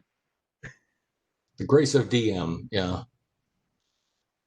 However, at this point, you will not be able to. I mean, the entire room. You basically have to swim through snow and ice to escape the room at this point. Yeah. Yep. I did it. If you want to figure out how to get anything else out of there, you guys got to be inventive. I got to hear some inventive shit because I can't think of anything offhand. Well, Can you shrink it? we could get out of here and I could start blasting it with some fire. Or shrink it? Shrink it. Yeah. Do you have a shrink spell? Huh. Shrink a room? No, shrink the ice and melt the water. Oh. That's I do interesting. not have a shrink spell. Well, I guess you can Actually, throw fire at Victor, would I be able to do that with prestidigitation? No. No. Mm-mm. I know that. And I'll do it a foot at a time. To do what? To shrink the ice. To shrink the ice. With Yeah. what? I'm not sure that shrinking the ice or Magic. melting it is going to help us in this situation. Magic. We could just leave this room for later, right? And just go somewhere, crawl somewhere, and heal again. Just a thought. I mean, I feel like that's our best bet is to go camp again. Yeah, Lev's kind of a fan of that idea. Yeah, I'm at 64 hit points right now. Not that that's bad, but doesn't mean you should be out. Come on, there's still monsters to fight, love. Oh, there are monsters to fight? Yeah, we're getting the hell out of here. I'll use another cure moderate wounds on Lev to get him up a little further. Thank you. Sure. All right. Why don't you guys go camp at the cave where I don't have to roll for wandering monsters? Which cave is that? Oh, that one way beyond out. Yes, the cave way Okay. beyond, out way up here, where you guys are completely safe from the dungeon, and I don't have to roll for wandering monsters. Sounds good. Sure. All right, sure. All right, and we'll call it a wrap for tonight because it's already 9:55. Oh, wow. Time flies when you're being buried in snow. Rocks fall, everyone almost dies. So we got the scroll, the ring, and the what else was it? Seemed like there was something else we The got. wand. The wand. Yeah. Okay, that's all right. I mean, we got all the important stuff. The rest was just money. I mean, Oh, got the axe. 7 bags of gold already. The money is important stuff. You did not Did we get the axe? You did not get the axe, and you did not get the plate mail. Yeah, that's complete mail still. So if Blas wants it, we can tell him where it is. Yeah. Pick a shovel. Just give him a shovel. Yeah. Dig here. X marks the spot. We brought minions. There you go. You did. That's right. All right. We'll call it that. I am good for next weekend, but then the weekend after that, I'm going to be off because I am moving that week. Woohoo! So I'll be moving back up to D-Town, the 30D, as my friend Kat calls it. Back to Dungeon Town. Master Blaster run Dungeon Town. All right. Y'all have a good night. Okay, good night. You. For a bunch of All right. Have a good courses, night. you weren't too bad, so good job, guys. Thanks. All right. Good night, y'all. Good night, Good night. man. Brandon. How's it been, Vic? Whew. It's been tiring, but it's been good. Yeah, I felt tired earlier today, and then I just couldn't get back to sleep. And I'm like, fuck it, let's get up and socialize a bit. And What was it? Not last night, but the night before. Was that Sunday night? Yeah, Sunday night was just a hell of a night. Like, actually, the last 2 nights, that was weird as fuck. Sunday night, I just couldn't. I kept getting up like all night long. It was not a good night of rest. And then last night, of all things, I had a dream about Fish Bob. And we were going out, it culminated, we were just driving around doing crazy shit, just fucking around being stupid. And it culminated in us getting popped by the police. And Fish Bob took the fall for whatever we were doing and was basically going to, at the end of the dream, he was going to jail. And we were like, what should we do? And he was like, I got this. I'll go down. I'll take this. I'll go. And, okay, that's appropriately weird. And I think it was weird enough that I woke up. That's the point at which I think I woke up. And I was just like, all right. No, because it was the fact that he was going to jail, and then, yeah, it was just craziness. Also, I'm still recording, so I'm going to cut that part off, and we'll